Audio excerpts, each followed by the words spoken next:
the city wakes and secrets stir, a bright new voice shines. The People's Breakfast.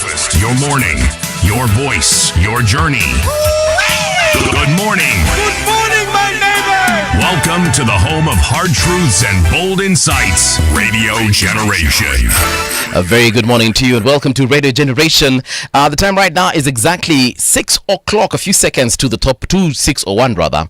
And in studio kama kawaida tuko naye jamaa anajulikana kama Siti Muga, and we also do have Patricia Waya in the studio. A very good morning to you, gentleman and lady. Good morning. Good morning. We are good. Good morning, bro. How are you? I'm quite well. Yes. This morning I feel invigorated, unlike yesterday. Yesterday I was reeling from what happened over the weekend, but today I feel energized. Yesterday actually I got home and slept for almost 3 hours. Wow. Yeah, so I'm completely energized. I had coffee this morning before I came to the office. I think we're going to have a very good day.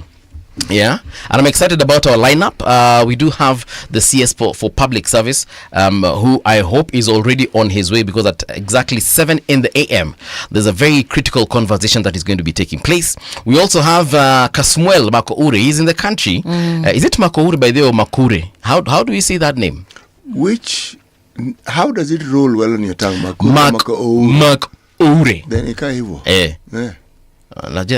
Lazima ni confirm na mwalimu wa kizungu wa Kiingereza. Wajua hiyo jina sio ya kizungu, ni jina Kijaluo hiyo. Really? But I thought MC na kwanga, like, is it an English name? No. It is written ni kama wajina wa Scott. Yes. Lakini Maka is the son of belonging to. That's okay. So he's the son of Oure. Yes. All right. Yes. So he just modernized it. Anglicized it. All right. Wow. So there you have it. And then also on the lineup, like I said, same conversation. We shall be having one Mwikali. Let me just find out about her. She is a storyteller and rights activist. That's Redemptor Mwikali. So do stand by, because we're going to be talking about the return of Shakahola and the misconceptions around it. But this particular morning, kama kawaida, Patricia Wayua here has a day that she wishes us to celebrate. Which day is that? Yes, today is International Traffic Light Day. And this is a day that is set aside for people to recognize the role of traffic lights in ensuring road safety, prompting reflection on their importance. Can we talk about traffic lights in this country for a second? Yes, we can. Yes, we can. People rarely obey traffic lights. Mostly. And then unfortunately, the reason why we also are so used to not obeying traffic lights is because we constantly have police at junctions and where actually those traffic lights exist. For example, the roundabout around Nairobi Funeral Home, they have lights and those lights work. But for some strange reason, every day when I'm leaving the office heading home, I find cops there. And the instructions they give us are always against what the lights are telling us. So for example, if the lights are saying green, we go makarawa kwa hapo wanatuambia tusimame. So I don't get stop. I don't get it. So let's go red, tunafungulia barabara, tunaenda. So I think it's a culture we have cultivated because of our interaction with the traffic cops. I don't know what you guys think. Well, I think so, and to some extent, because sometimes the traffic lights, let's talk of they're coming from town. The road that is Gong Road from town to Junction Mall. There's a junction so here. So we have Gong Road. Yes, we have traffic lights there. So sometimes you might find the delay by the traffic lights causes a lot of traffic. Yeah, that's so very sometimes true. I feel they are just at liberty. They're just at the lights of the cops. The cops, okay. Sometimes they can just access the situation and then be able to ensure that they are balancing the traffic there. Yeah. Okay. You want my view on that subject? Yes, we do. Let's start with our traffic lights. Work. Yes. Before they are actually positioned, those who set it up usually monitor the traffic. If you notice, they have a time clock to it, and it changes. During certain hours, it's 30 seconds. Sometimes it is a minute. Sometimes the understanding also is that over time, at a certain point, you will find a lot of traffic coming from one direction. So it is timed. So this one allows traffic to go in 30 minutes because they know there's little traffic. These ones are waiting for 40 minutes or whatever it is, and then they'll move. When the policeman arrives, he is assuming the duty of something which has been synchronized. He will get it wrong. Yeah. And that is why when there's a policeman guiding it, you will find after a while people start hooting. Yes. Because you're in one queue And other people have gone back and forth, and the guy's on the phone and you're wondering, What's not this happening? guy, yes, he may have forgotten. Yes. He may be talking to Oh, his forgotten. friend. Yeah. Yes. Yeah. There's a lot on If you're the standing with that heat, Yes. oh, my friend, you can forget that. With that yellow reflector jacket. It can be very uncomfortable. What I'm trying to say is this. It would appear they are trying to do good, but the good has already been done by synchronizing the Lights. traffic lights. The traffic lights don't need him to help. The only time he becomes relevant is when they're not working. Yeah. When they're working, they are not needed. Yes. Like the roundabout, Haile Selassie roundabout, where it connects to the Uhuru Highway. Yeah? So sometimes you can stop there for almost 5 minutes. Sometimes I switch off my engine and I even forget that my car was on or off. And we will wait and wait and wait. And that's when now people start hooting because they're like, hey, it's Kwani- been almost 10 minutes, bana. And you can see traffic on the opposite side just moving. So it's just one of those situations. Where there's no traffic light, they are very necessary. They are, in fact, they assist enormously. They help traffic move because our people are ill-mannered, and you'll find there's a snarl because no one is giving each other way. But where there's a traffic light and it's working, they're not needed. Well, sometimes you have said that before they set up the traffic lights, they do consider maybe Believe the me, flow they of pilot the flow of traffic over a long period of time, so they know during these hours this is the traffic on this road coming from this way. It is known, and then the lights are synchronized Yes. to work with those times. So sometimes there's maybe there's an accident that has occurred in some of the roads, and if you have to wait for the traffic lights, then sometimes you end up having Patricia, a lot of traffic. You are right, but accidents don't happen every day. It is once in a while, and definitely they'll be needed. But on an ordinary day where there is no accident and the traffic lights are working, Yeah, Yep. that is okay. they are not needed. Yeah, that is quite okay. But when there is something that is unusual, sometimes I feel like it is important To have the because- cops. Yeah, Believe me, when the lights are off, you appreciate the work of the traffic police. Because there'll be a gridlock because everybody wants to move, and then at some point nobody's moving. Yeah, and then of course there are those people who just want to break the rules, Yes. overlap, cause even more traffic. Yes, Yeah. 2 lanes in a 4. Sasa, nothing moves. In that instant, the traffic policemen are very needed. But I'm repeating, when the lights are working, They they are don't- not needed. They don't have any function. but let me ask you, in our country, this beautiful country of ours, Kenya, and specifically here in Nairobi, do you think people do obey those traffic lights to the maximum? It is the picky people who don't obey those lights. Picky guys. Let me tell you, Mnatajwa hapa, in any setup, of Yes. course you'll find rogue elements. And it's very normal. We don't condone it, but it's very normal. So to answer your question, do people follow traffic lights? Yes, they do. They do. They do. Well, because I've noticed in some cases, you see that you realize because there's no cop around, No. somebody just decides to. What we're discussing is whether they should direct traffic. Whether they should be present there in case people break the laws, that is perfectly all right. Oh, It okay. is directing traffic that is the problem. Because that's what causes the problem we're talking about when the lights are working. But they are being present in that vicinity. It is necessary because there are always people who want to break the law. There are not many, but they exist. So from the traffic lights to the train, where are we heading to today? Yeah, today we have this one. This is just one person who really did help Kenya sometimes back. Okay. Yeah, I'm talking about Kofi Annan. Yeah. The late Kofi Annan. Yes, the late. So there's a time he really did help Kenya. We Yes. were going through a very hard time in our country, and he did his best. I remember, and everybody all over I think all over the world, they really Yes. appreciate it because No, he all did eyes tremendously were well. Yes, all eyes were on Kenya because of what was happening, and this is what he said, Kofi Annan, that in a democracy, good governance is not a privilege, but a right that citizens must demand and defend. The late Kofi Annan said, in a democracy, good governance is not a privilege, but a right that citizens must demand and defend. You know, it's interesting about how we Africans interpret such things and the proverbs we have that speak to it. I am thinking of a proverb that I've always found very, very hilarious. Many communities have different ways of saying it. So I will read one which encompasses very many African communities. He who thinks he's leading and has no one following him is only taking a walk. He who is leading and no one is following him Is only taking a walk. So it is he who thinks, or what did you say? He who thinks Yes. he's leading Uh-huh. and has no one following him is only taking a walk. Okay. There are so many people I can put in that position, eh? Yes. If I know, I can see. see, good governance means the interest of the citizenry is put forward. Right. And when the citizenry realize that's what you're doing, they will follow you.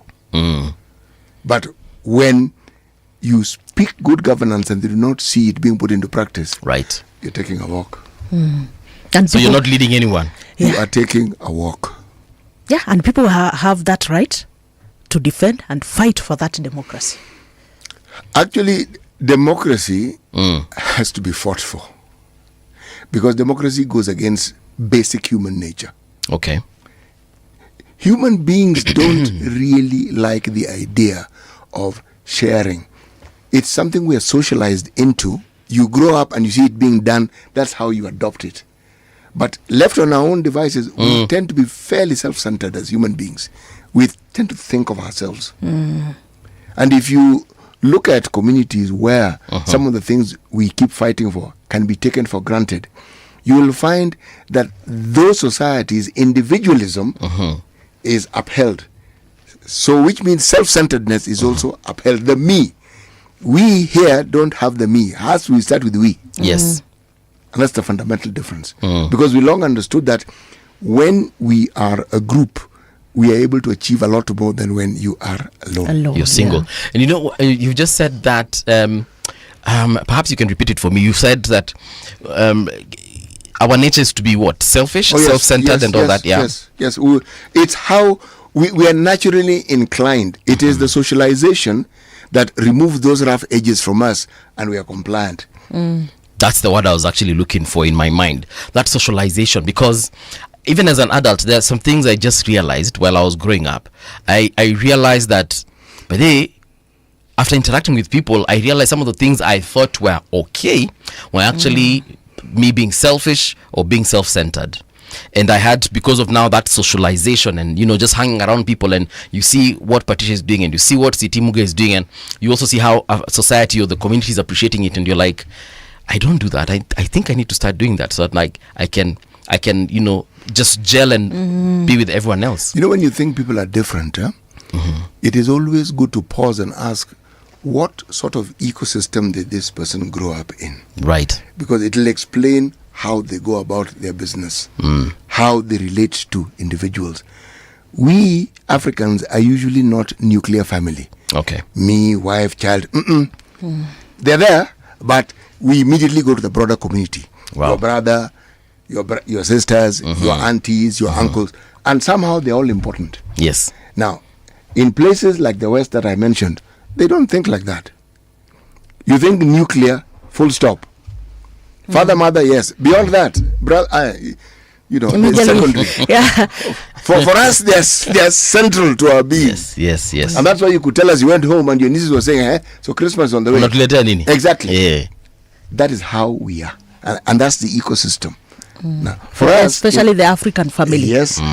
In that context, you see, good governance, as we interpret it, is how you relate to others and how you are useful to the community at large. Not just your own family. Yes. Community at large. It's how we think. All right. Thank you so much for that wisdom. It is time for us to get into the news and what has been trending or making headlines in the last couple of hours. Do stand by, because at exactly 6:30, we shall be going through our newspapers as well to just let you know also what is making headlines this morning. But if you log on to rgk.co.ke, this is the first story that you will meet. It is written by our very own Tani Wanjiko. Actually, 10 minutes ago is when it was published. And it's about Ruto, our president, and he says free outpatient services must be enforced in all public facilities. President William Ruto has warned government health facilities, particularly level 4 hospitals, that are still charging Kenyans for outpatient services, saying that such actions are illegal and will attract swift action from the government. Now, speaking at State House in Nairobi on Monday, Ruto singled out public dispensaries, health centers, and level 4 hospitals that continue to demand payment for outpatient services, despite funding from the government under the Universal Health Coverage Program. And he was quoted as saying, "I am sending a warning to facilities in our counties that still charge citizens in our dispensaries, health centers, and level 4 facilities for outpatient services. Those few who are still charging Kenyans in these government-paid facilities will have themselves to blame, because we will go after them," the president said. So now I don't know how this free healthcare is going to work, because will it work even for individuals who do not have the shift Of course, coverage? You must register. You have to register. Yeah, so that's number one. And then number two, it's like he has said, especially level 4. So what happens to people who go to level 1, 2, 3? Because he has said especially. So I'm assuming yes, zingine pia zinafaa kupeana free outpatient. Yes. So that means if you have a toothache, you go there, get treated. Maybe it's a root canal or an extraction. I don't know. So will they sort you out? Watu wa miwani kama level 1 and 2 cannot handle root canal. People like myself and City who wear spectacles. Does it mean that I walk in and I'm sorted? That's not where. Yeah. Level 2 and 3, that's primary health. Okay. When you now want what you're referring to, you go to level 4 and level 5. So I can't have that in my local clinic, the tooth extraction. Tooth extraction, my friend, you could, but it means they'll have to have people who are trained in dental technology. Okay, and orthodontists. Yes, and they may or they may not have them. Okay. If they have them and they have the facility and the unit, yes. Primary toothache is not primary. Primary that is secondary. Toothache is complicated. Yeah, it's complicated. It needs a specialization, of course, and of course also the issue of equipment also. Okay, teeth cleaning. So I need it also my requires teeth equipment. whitened. Right. Now that one, now definitely you're going to go to a higher level hospital. Actually. Yes. So I think basically yesterday I had a patient who went to some, I don't know whether it is a level 4 or level 3. Which hospital ndio nikwambia ni level gani? I don't want to mention it here. Nizima microphone utuambie. No. I don't want to mention it here. And then they were asking me, why is it that these people are asking for money and you are told that if you've paid for SHA, then you're supposed to be treated for free. Okay. So mi nikamwambia kwamba I think from the explanation that we got from the chairperson of nurses, that's Gibore, yes, here the other day. I think there is a level, you go to the level 1, level 2, level 3. So I think from level 4, was it inpatient services? No, he said, of course, by the time you're going to a level 4, you're probably it's a referral. You must pass through. Yes, you must pass through the rest. Yes. So I think maybe because they were just not referred to the hospital, maybe is that the reason why they were charged? I don't think that's the reason, because had they gone there and they were not supposed to be there, they probably would have been sent back, told umetoka hapi wewe Kitui, aya Kitui enda hapo kuna hiyo facility inaitwa hivi na hivi na hivi wa kusort. Yes, you see the whole essence of a referral hospital is that hizi zingine ndogo level 1, 2, 3 zimeshindwa kukutibu, so now they refer you to the big one, and now a doctor has got to refer you. Let me just explain to you. Level 4 hospitals are sub-county hospitals. Okay? Level 5 are county referral hospitals.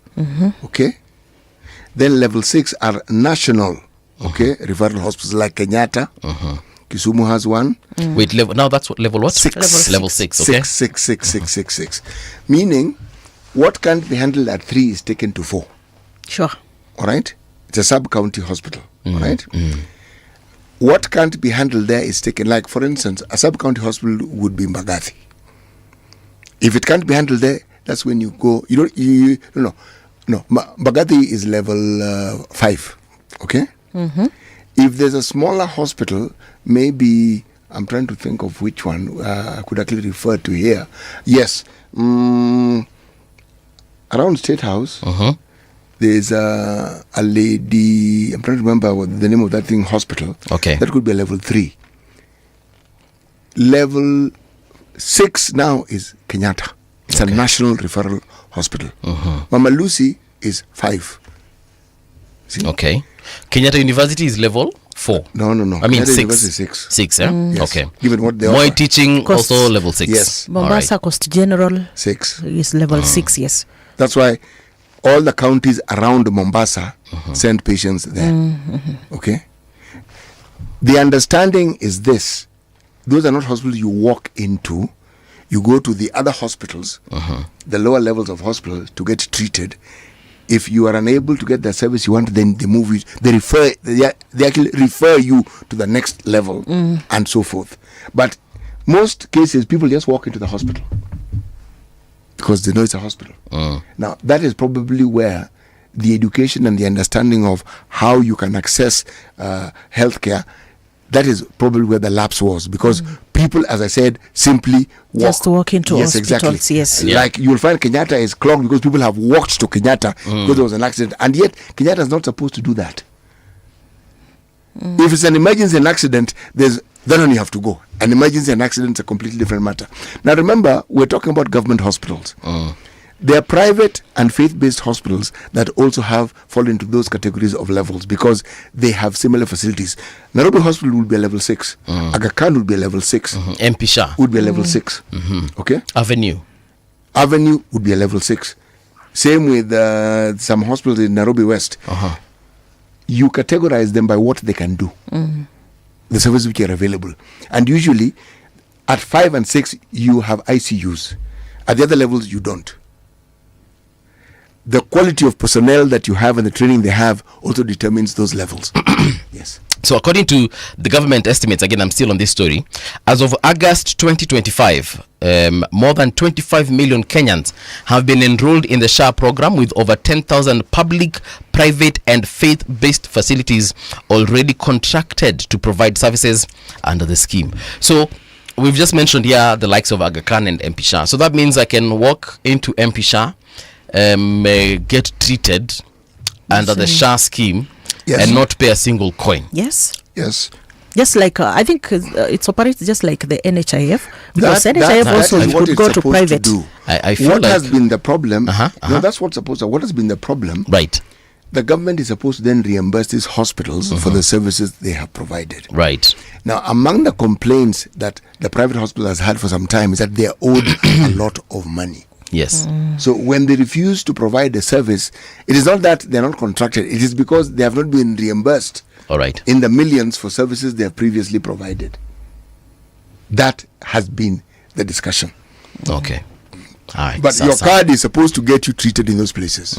Yes, sir. Now, the thing you must bear in mind, Yes. there are limits to what they can do, especially when it comes to the chronic and non-communicable diseases section. Right. So that means akina diabetes, akina cancer. There's a ceiling. Yes. If you're going for dialysis, there's a ceiling. And that has been the debate. The understanding with this is, as more people register and more people pay, then there'll be more money to allocate towards the services. Even if you had a private insurer today, okay, and you are a diabetic, Yes. or you are on cancer and you're going for treatment, it is not difficult to exhaust that cover. It is not. Sure. You can exhaust it. I know. My mom is a diabetic, and I know. Well, something I noted when you had that discussion about cancer the other day and about the cover that SHA is giving, that is 540,000, right? That's a lot of money. Per household. Per household. So but my reasoning was, if me and my husband, each one of us is paying for this cover, Yes. why is it that now you're limiting us to the 540 You're not for the whole They household? have not limited you. They've just put you in one pool. With that 540. Oh, yes. I'm Household. contributing separately. You are my husband. You're also doing it separately. The government thanks you. You are a household. We shall have that short discussion one of these fine days, yeah? I want us to look at this mambo ya hustler fund kidogo hapa. A story by Brenda Soki published yesterday. A new report by the Kenya Human Rights Commission has delivered a scathing assessment of the Hustler Fund, branding it a politically expedient yet economically disastrous initiative that has failed to empower low-income Kenyans as promised. Yesterday Andrew Kubo told us that thing was illegal. You remember? During our interview, he said it's illegal, and now the Kenya Human Rights Commission has actually said that it is politically expedient yet economically disastrous. It's working for somebody. It's working for somebody politically. Forget it working for someone politically. Here the point is, the politicians were in a rush to implement it, yes, without necessarily going through the necessary procedures of ensuring that it is put in place in a proper way, and then it is economically disastrous. How much money did they lose in the last? That's why I was saying. That's why I was saying. Politically, it was working for these people. Yeah. Because of course they brought it, and of course it enticed everyone, like, oh, there is this, tunaenda kupata pesa, you get. Then now, like you're saying, they did not do due diligence. They did not do that feasibility. Like they didn't need to do it. They knew going to work. They didn't need to do all that. They had a goal. To work, They had a goal in mind, and they achieved whatever it is they were looking for. Someone actually had this conspiracy theory where they suggested that hiyo pesa imesemekana imepotea, because you remember what the hustler whatever said, the people who did it, walisema hawajui ni akina nani wamechukua hizo loans. How do you not know who has taken a loan? Yet for you to take a loan, you have to have an ID, download the app. That means you also have a telephone number. You download the app and borrow money against your ID and your telephone number. And actually they also cited the issue of bad debts. Like kuna watu hawatawahi kulipa kabisa. Ndio sasa unaona hapo malipa, kuna watu hawatawahi lipa vizuri. So according to this conspiracy theorist, he was saying it's not your kawaida Wanjiku who's borrowed that money. There is someone uko ndani aliboro pesa in the name of Wanjiku na akaenda nayo yote. Let me ask you a question. What were people really thinking coming up with a fund that you only give someone 500 shillings? What was 500 shillings supposed to do? Actually, you are underestimating the value of 500 shillings. Yes, you are underestimating. No, to a specific, just one person. I am going to answer your question, and the reason why I'm saying this, I used to think like that until I was involved in a research project in Kibra. It was some years ago. That is where I discovered that for 20 shillings I could have a meal. A good meal. A proper meal. 20 shillings. Yes. Yes. There were meals for even 15 shillings. Maybe now it's 50 shillings. 500. Because I even asked, how do people manage this? And I was told at that time, in the evening when tomatoes have sat around and they start ripening, some people throw them away. Those tomatoes, when used in cooking, produce a delicacy. Lovely edible stuff. I have a feeling you've eaten this lovely stuff. Of course you did. You say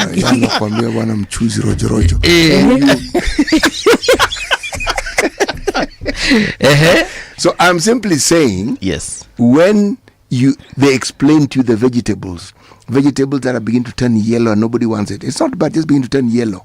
It is cooked. Meaning, samaki, mgongowazi as they call it. They go and boil that mgongowazi, so any form of flesh that was in inatoka. Ukiambiwa fish soup, my friend, haki soup iko na nguvu.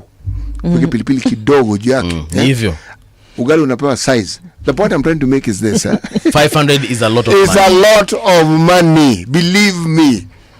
You can do a lot. You can do a lot with 500. Yes, you can. Okay, Lisawa, you can do. But now I'm looking at it from the economic, business side of it, because majorly as per the fund, they wanted to uplift, empower, you get. SMEs. So now if you have been given 500, and it's so unfortunate that people are taking this money and somebody tells you, wacha leo nichukue hii anaenda kununua jaba. You see, so it did not help. I'm saying, I think it was little money for if you really want to empower people. The understanding of this was when you borrow 5 and you pay, they increase whatever you gradually. Yes. So you can move from 500 to even 5,000. Yes. It just depends on the ability to pay. See, the more you borrow and pay, of course, the higher yes, exactly, your limits. because you've shown, and if you're a business person, you will pay and borrow again. But That was maybe, the understanding. okay, maybe to answer then the question that you had asked about, okay, the conspiracy that was behind the fund, that it wasn't really For Wanjiku. for Wanjiku It was is for because someone. now Wanjiku is given 500 shillings, and then now the bigger amount of, because if we look at the amounts that we are saying that we lost in this fund, it's a lot, it's quite a lot. Billions. It is not that 500 shillings with Wanjiku you get, so it means it could be true. There are Lakini- people who could not borrow. Yeah.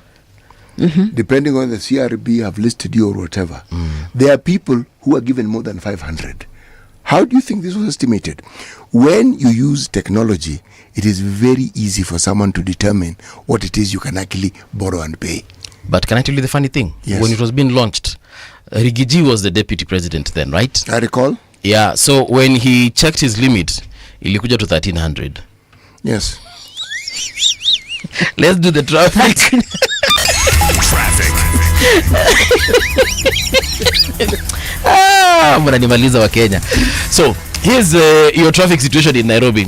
You have no traffic on Mombasa Road, because I'm looking at this road right now. It's very green, and I usually like starting from Mulolongo, actually Kitengela, going all the way past Mulolongo, Athiriva Mulolongo, then Cabanas, muko sawa sawa kwa barabara, sio ni shida yote, unless kuna kitu kimefanyika na hamjaniambia. But I can see a little bit of issues on where Ngong Road hapa karibu na Ring Road Kilimani. Wait, hii ni barabara gani bwana watu wangu? Oh yeah, so there's a road called Mugo Kibiru Drive. There's traffic as you're approaching Ngong Road. Why that is happening there, I think it's because you're literally getting onto a major highway, so you're bound to have some traffic there. But the rest of Ngong Road is looking fantastico, no complaints whatsoever. Patricia, unaona nini? Just green all over. Jogoo Road green, except the section that we usually talk about every day. Yeah, Jogoo Road between Makadara Yes. and that is Nyasa Road. Okay. That is where we are seeing traffic. From there, yellow kidogo, meaning things are moving. Then the rest of the road is quite green. You go to Thika Road, the same thing, except kutoka pale Mutaiga as you head to town. This is quite there's a lot of traffic there. Yeah. And of course the rest of the road is quite okay. Okay. Yeah, most of the roads are green, meaning things are quite okay. It's still early. You go to Mombasa also, things are quite okay. Slow down at lights Kengeleni, but the rest of the roads I see a total green. All right. Anything that we think that you will need to know, we shall let you know. Otherwise, ukiona kitu pia, you know where to find us. Radio Gen KE across all socials. Traffic on Radio Generation. It's time for us to check what is happening on your papers. Front page of the Daily Nation. State House spy software dealer's passport revoked. There's a lady called Mary Washuka. Apparently she was introducing a spyware to Kenya. So Canadian Mary Washuka, who has sued 4 senior government officials, including the head of public service and the president's speechwriter, over a botched 123 million shillings spying software deal, has protested that authorities have cancelled her Kenyan passport. She has linked the action to the high-stakes suit, alleging an attempt to twist her into dropping her claim. That story is on page 4 and 5. So she's seeking about 292 million Kenya shillings in compensation. This is roughly what? 2 million US dollars.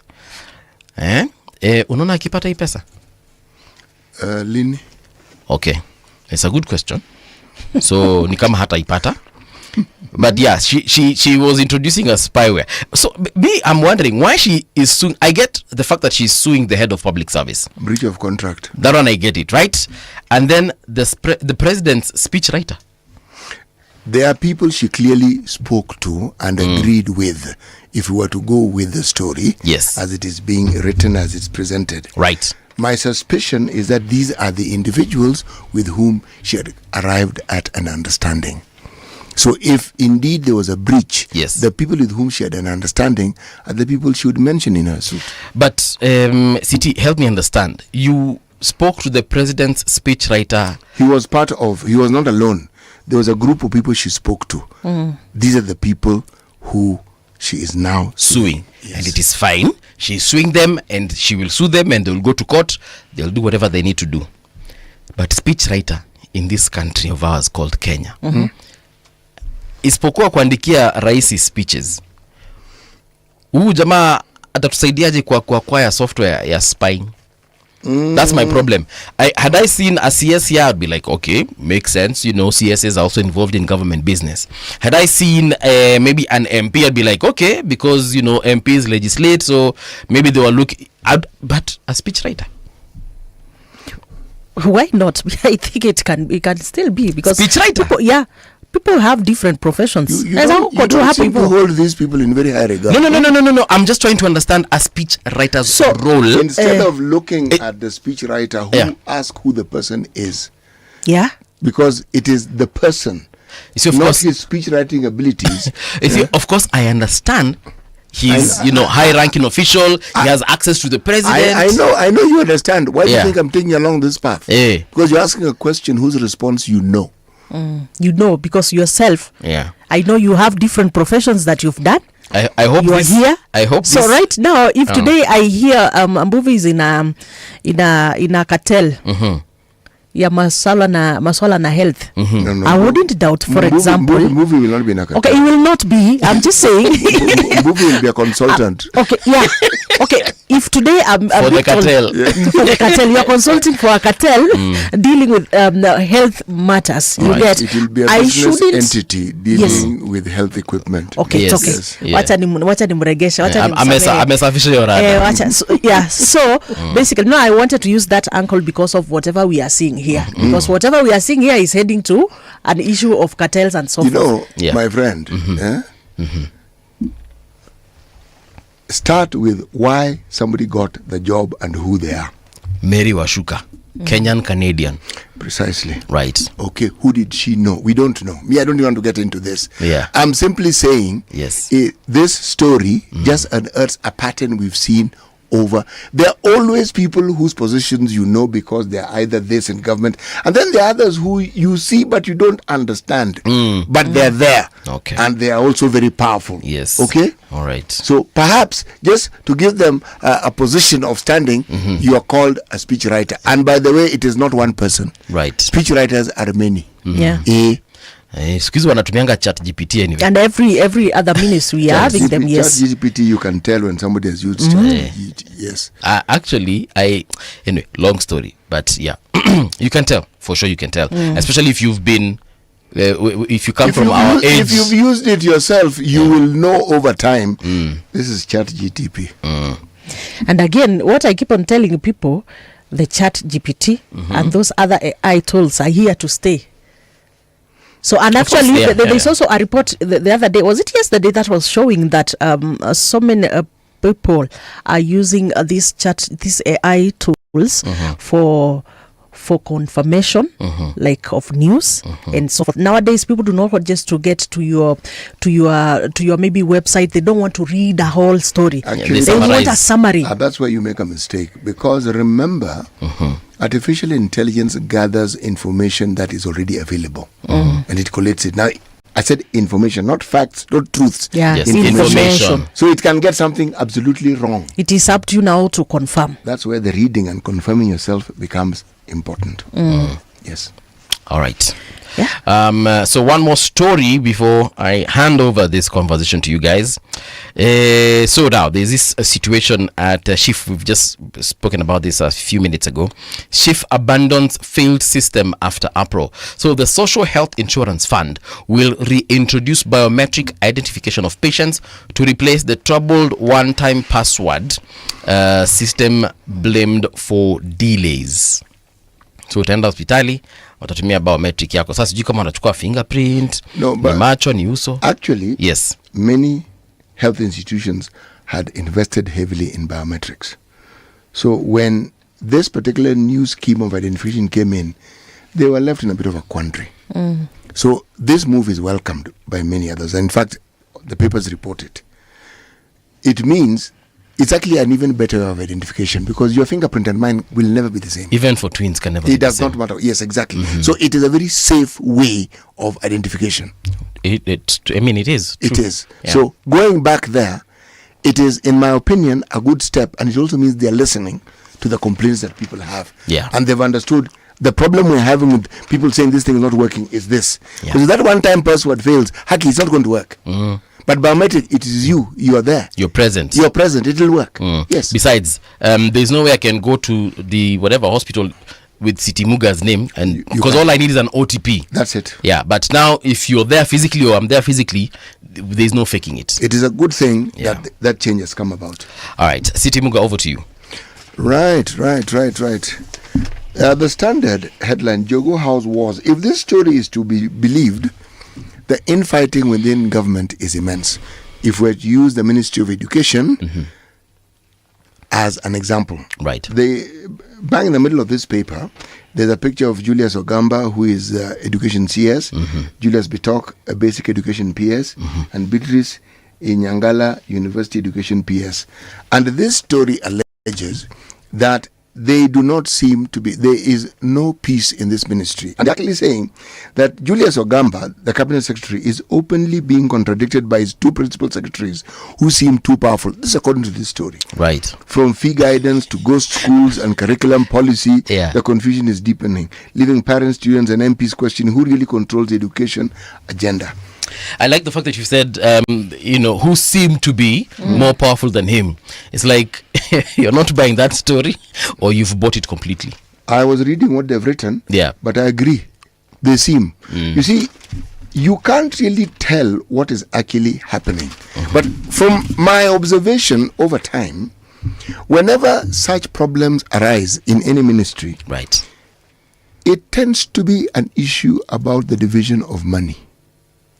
Money tends to be at the center. This case may be different, but I'm simply saying from what I've observed over time, when there seems to be a tiff between key government personnel who are supposed to guide a ministry and they seem to be at loggerheads, at the center of the disagreement is usually money. Look, I wanna say this, and I hope no one will take it the wrong way. But Siti Muga, if you and I are looting, and including Patricia here, if we do decide to defraud Radio Generation, the last thing I want us is to, number one, be caught. So that means if there is a disagreement on money issues, mimi nitawaita kando, wapeleke mahali tukule nyama choma na niwaambie Siti, okay, clearly you're taking more than your share of the loot. All right, so how can we handle this before now we muddy the waters? You know, how many CSs have we had since the Ruto government took place? For education alone? Yes. I think we've had, what, 3? Yeah. Precisely. The point I'm trying to make is, and this is the ministry with the hugest budget in the country, okay? How do you have fake schools and they still exist? I mean, come on. You have non-existent students for whom capitation is paid. They still exist, and we have recognized that they are fictitious. It means there are people who are determined that the fake schools must remain, the fake students must remain. So it means there are people who benefit from this. And you're talking about a lot of money over time. All right? They said to the fake schools alone, forget now the legit ones, fake schools alone, it's in the billions. My point, if there is a problem in this ministry,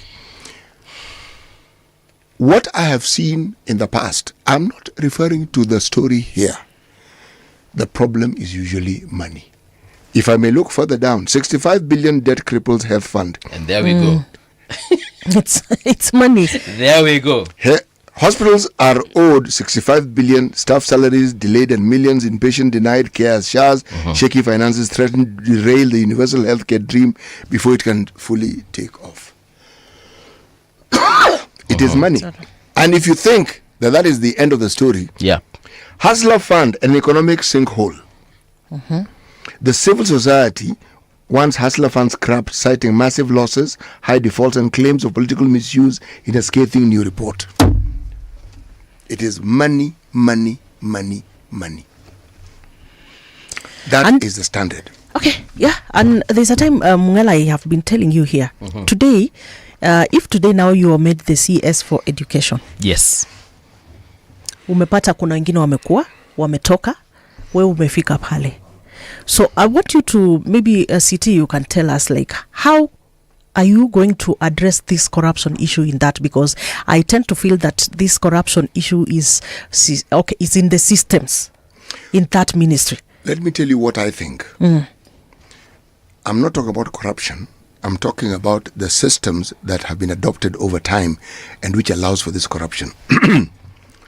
Civil servants were considered permanent.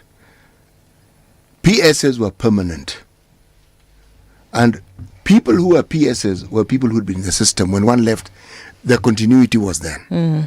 We then had a situation which began around the Moi era. No, it was the Moi era, then a bit of Kibaki, then Moso Uhuru, when outsiders, rank outsiders, were then brought in. People who didn't even have experience in government, and suddenly they had a position like the permanent secretary. Everybody who is under them were career civil servants who know more than they do. Now, can you see already you have a problem There's a problem. Brewing here?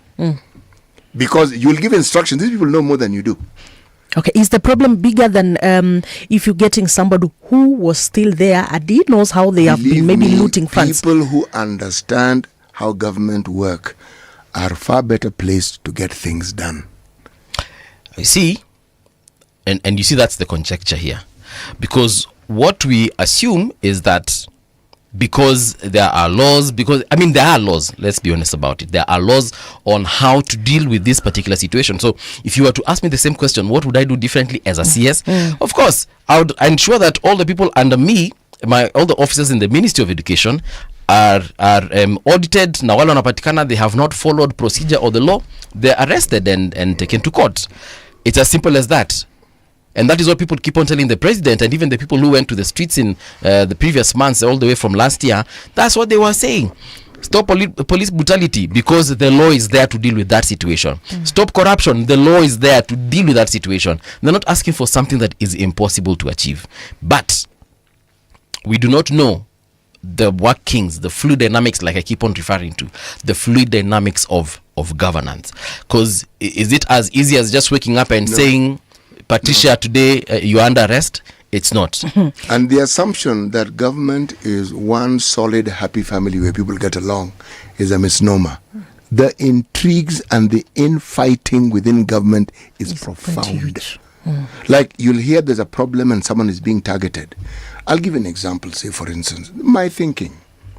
If I look at the problems that we see within the police service, if you ask me, most of those problems arise from a succession war. The IG is going to retire. He's not in his first youth, clearly. That war of who takes over. And you'll find somebody is being pinpointed, he did this. Another one is being pointed, he did the other. Yes. Another one is being blamed, they did this. Governments and their employees are never cohesive. They are camps within camps. There's a kitchen cabinet within a kitchen cabinet. And part of the headache that a president has is keeping the troops together. Now, when you have something like what we call a broad-based government, God Almighty, it is really broad. You have tripled your problems. Because you can clearly see what is happening in the ODM camp. Yeah. You can clearly see also what has started emerging within the UDA camp. And you can now see exactly what also. So here there, in my opinion, there are like three camps. There's the ODM camp. Actually four. So there's the ODM camp, there's the UDA camp, there is the government camp, then there is the broad-based government camp. And there are other small camps inside. Yes, there are. And then there's jostling. Trying to figure out what is going to happen and how do I need to position myself? What do I need to do? There are jobs to be gotten. Who is likely to retire? All these things happening at the expense of providing service for the citizenry. So when I read a headline like there's a problem in Jogo House, and I'm thinking, where are the people for whom the education ministry exists being served? Whether it is the teachers, whether it is the lecturers, whether it is the parents, whether it is the students, where are they being served? Because But I like what you said. Yes. The problem is where the money is. Yes. Always. Kungalikuwa hakuna pesa za kupiganiwa, vitu zingekuwa zinaenda Mambo ingekuwa inaenda shwari. Haya, what's on your papers? The Star newspaper, a biggest story there about this audit that unearthed payslip crisis in the public sector. Alarm sounded as employees go home empty-handed. And most of the affected, of course, sectors or areas is the police. We have a number of staff who goes home with almost a payslip and you go empty. So they're saying in the government there are people who have payslips which are in the negative. Sure, true. I remember, especially the teachers. Sometimes back, most of the teachers they usually went home with they used to give us they used to show their payslips all over, saying, "Look, see, it is negative. It is negative. It is because 9,000. You have borrowed and borrowed and borrowed and borrowed, and then you've borrowed concurrently because you're actually not allowed to borrow more than 2/3 of your salary. But you find a loophole, then you start complaining it's negative. But it is you who borrowed the money. Well, let me now finish the story. So, most affected institutions in our country are the police with 36,600 staff, a KPLC 1,101. There is the chief or NHIF with 625, judiciary also affected with 551 staff, AFC with 248, EPRA 185, NITA 114, NEMA 35, KEMRI 65, PSC 69, SRC 21. Let me just read what the story says. That there is, this is what it says. A nationwide salary crisis is unfolding in the public service, with tens of thousands of government workers taking home less than a third of their gross pay, in blatant breach of the law. The crisis has been triggered by President William Ruto's aggressive revenue-raising measures, including the pay as you earn, the housing levy, deductions to the newly established Social Health Authority. The result has been a massive raid on workers' payslips, leaving many with dangerously depleted earnings. Is that story really factual? That these deductions have suddenly struck the payslip? Payslips have been in the negative for the longest time. Yes. Unless somebody can provide us with evidence that before these new taxes and what have you came into being, the number of people whose payslips were in the negative was this. And since this was introduced, now they are this. I would argue if they have done that, then we know what to look at. If they haven't, then that story is not factual. You have to prove. You just can't make a statement of that nature. The taxes have definitely dented the pay slip. They have. But in the manner in which it's being presented, that these high numbers as a result of that, somebody has to show the evidence how it is they've arrived at that. Well, I think the other day, the government was talking about adding salary to the civil servants. You remember? Even teachers got a salary raise. We even talked about it here. Yes, so I don't know whether this is just a justification as to why civil servants should be given a pay raise. The thing is this,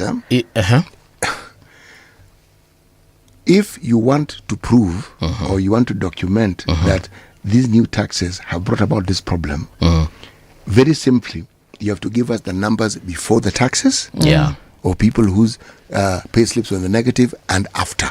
Very simple. So that we can compare, yes. If you do that, then we will see and we'll say, okay, this is what you're talking about. But in the absence of that, like my lecturer at Multimedia University likes saying, you just can't give it, he's called Dr. Mutwe. One-sided, No, not even one-sided. He says that you just can't give sweeping statements. You have to qualify them with some evidence, like CT is saying.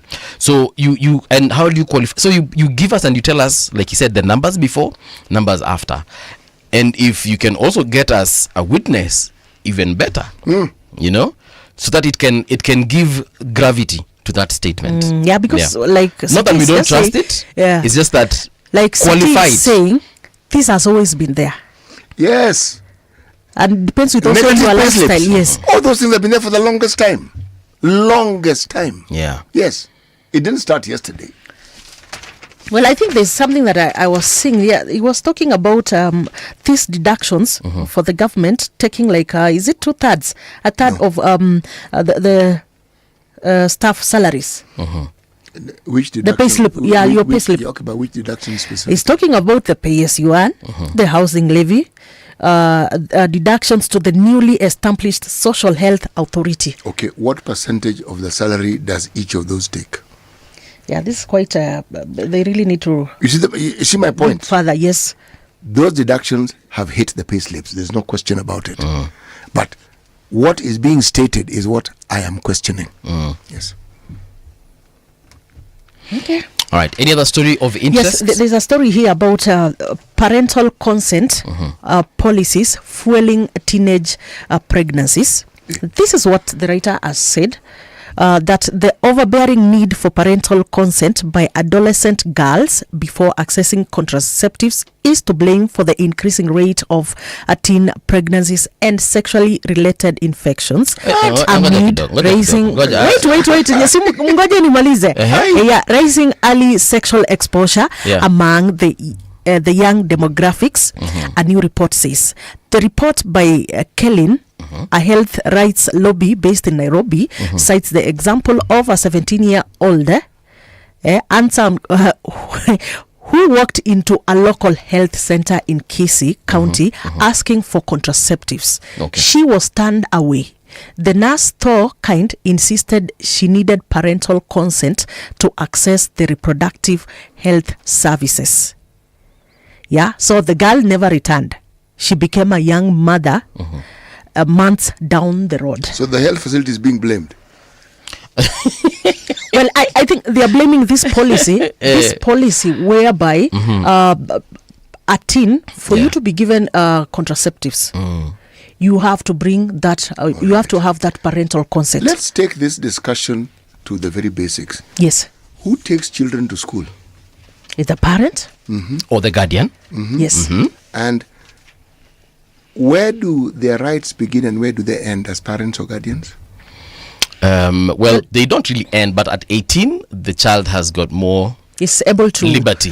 In our country, that is now considered an adult because you can make your own decisions. At 17, you cannot. Yes. Parental consent is necessary. Maybe how it is explained, these are things that should be taken to school.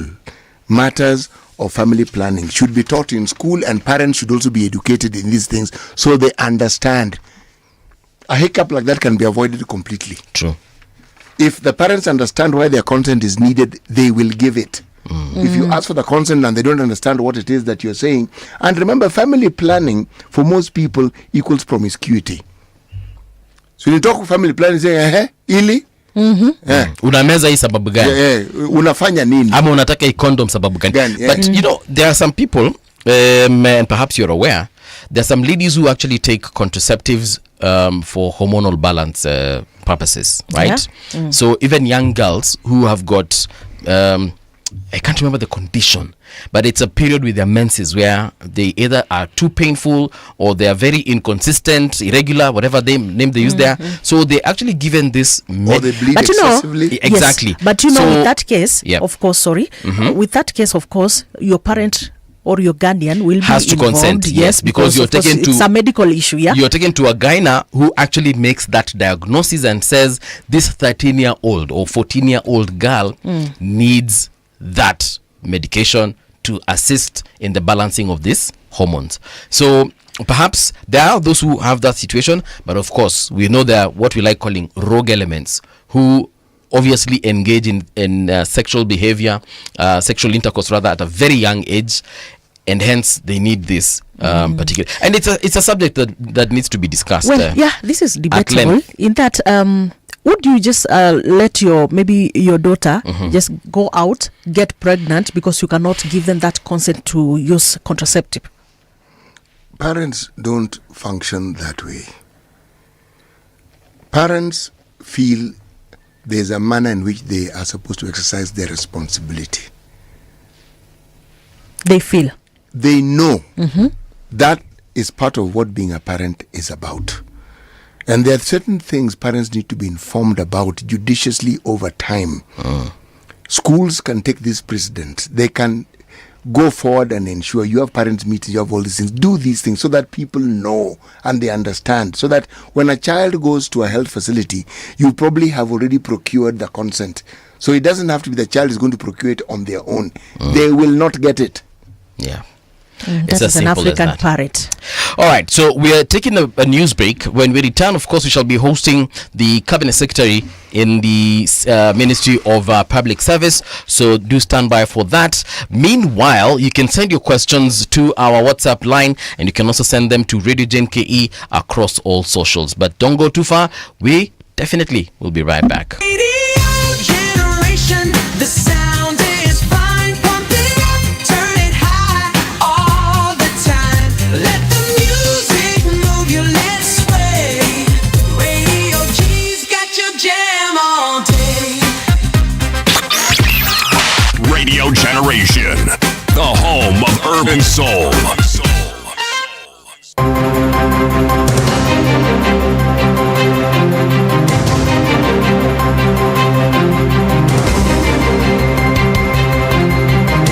This is the Radio Generation News.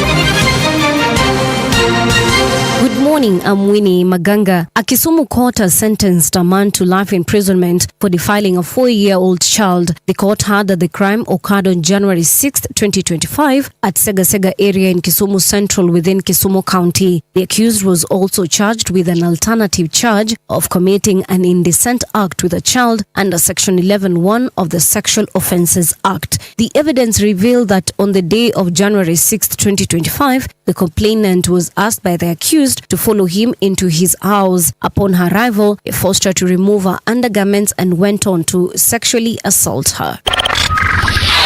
An Embu man has pleaded not guilty to mobilizing violent protest on July 27th this year. John Mbira Thuku appeared before the Kahawa Law Court, where he pleaded not guilty to charges of unlawful assembly in Embu County. He is accused of mobilizing a group involved in protest at Itabua Ward on July 27, 2025. The prosecution claims he acted alongside others who are yet to be arrested. The court will mention the case on August 6, 2025. The trial court may be required to set conditions on the bail bond to be granted to the accused.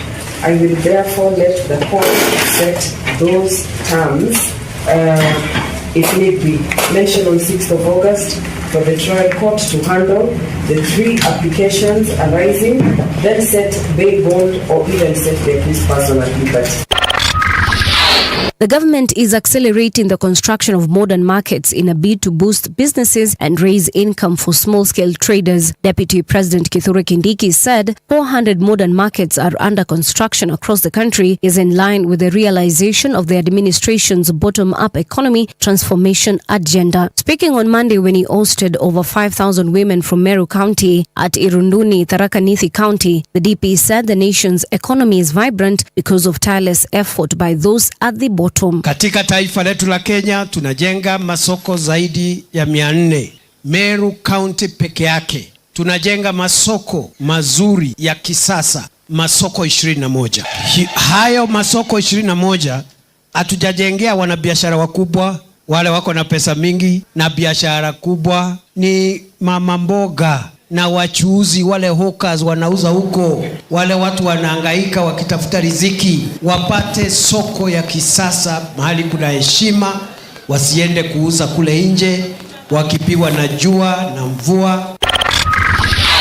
Sports Principal Secretary Elijah Mwangi has urged stakeholders from across Kenya's sporting sector to show up in large numbers for the inaugural Kenya National Sports and Career Symposium Fair. The fair is set for August 6th to 8th, 2025 at the Kenyatta International Convention Center in Nairobi. Speaking during a media briefing held on Monday in Nairobi, E.S. Mwangi described the event as timely and vital platform for sportsmen, professionals and institutions to align themselves with emerging global trends in sports. The 3-day event themed Exploring Career Opportunities in Sports is designed to highlight the wide range of professions that exist beyond acting play. This symposium is not just an event, it is a national conversation. It is a transformational movement.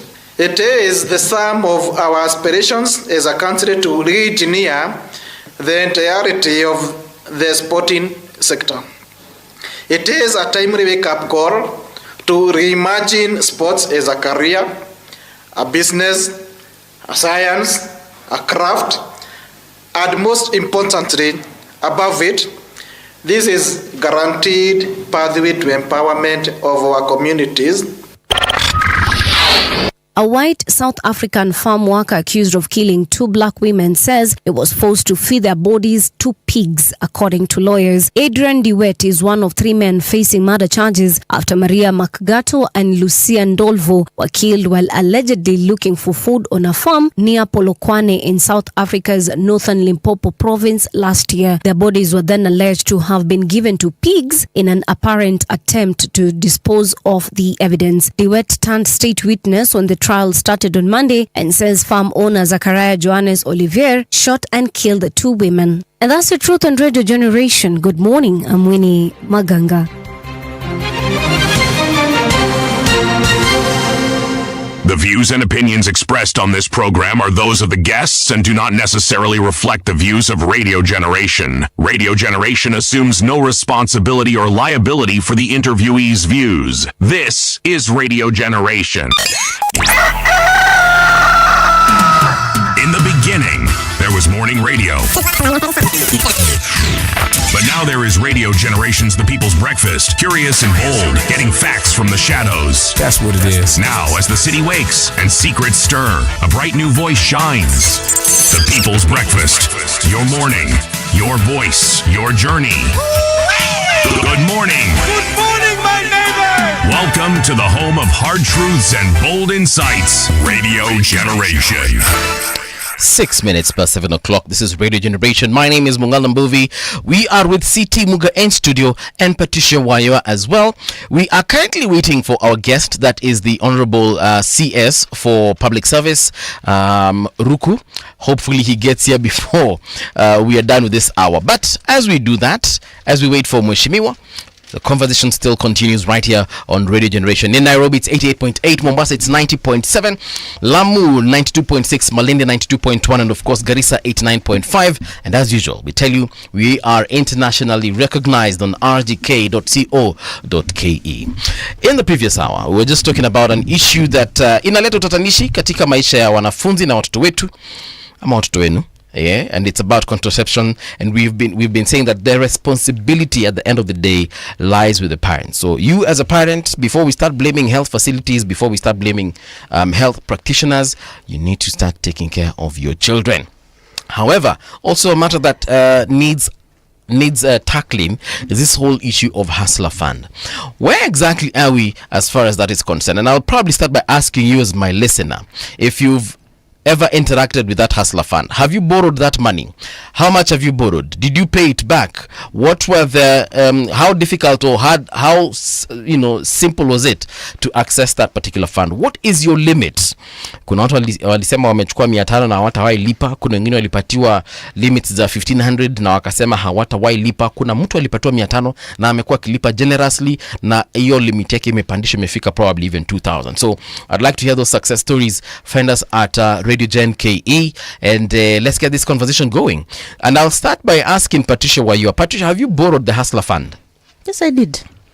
I had to take that 500 shillings so your limit was 500. So that now, yes. Mm-hmm. So that now I can also start growing my limit. Uh-huh. See, you just told me that you take. Yes. Now you start growing the limit. And so how much? What did you use that money for? Okay. You just bought airtime? Actually, I took that money. I was giving transport to someone who was stranded. So you borrowed money for someone on behalf of someone rather? Yes. How wenyewe wangepata hiyo hustler fund? Wao walikuwa shapewa na hawajalipa. So I just took that. I said, okay, let me take this so that now I can start growing my limit. City, last year kuna mahali maisha ilikuwa imenifikisha. Maisha ilikuwa imekuwa ngumu kidogo. And I remember I called someone, a close friend, and I borrowed money from them. So they told me, hey, right now ni kubaya, lakini unajua hiki tunaitwa hustler fund. So when they asked me that, of course I told them I know. It's been publicized by the president. Actually, when he took office, I think that was one of the main things that he offered Kenyans, right? And he told me, try the Hustler Fund. Personally, I've never tried it. And when he told me that, I just said X, and I looked for other places where I can get that money. Have you taken the Hustler Fund? No. Planning to take it? No. Would you take it? No. Why? Hey, City. Why? The thing is this. I am not a hustler. Okay.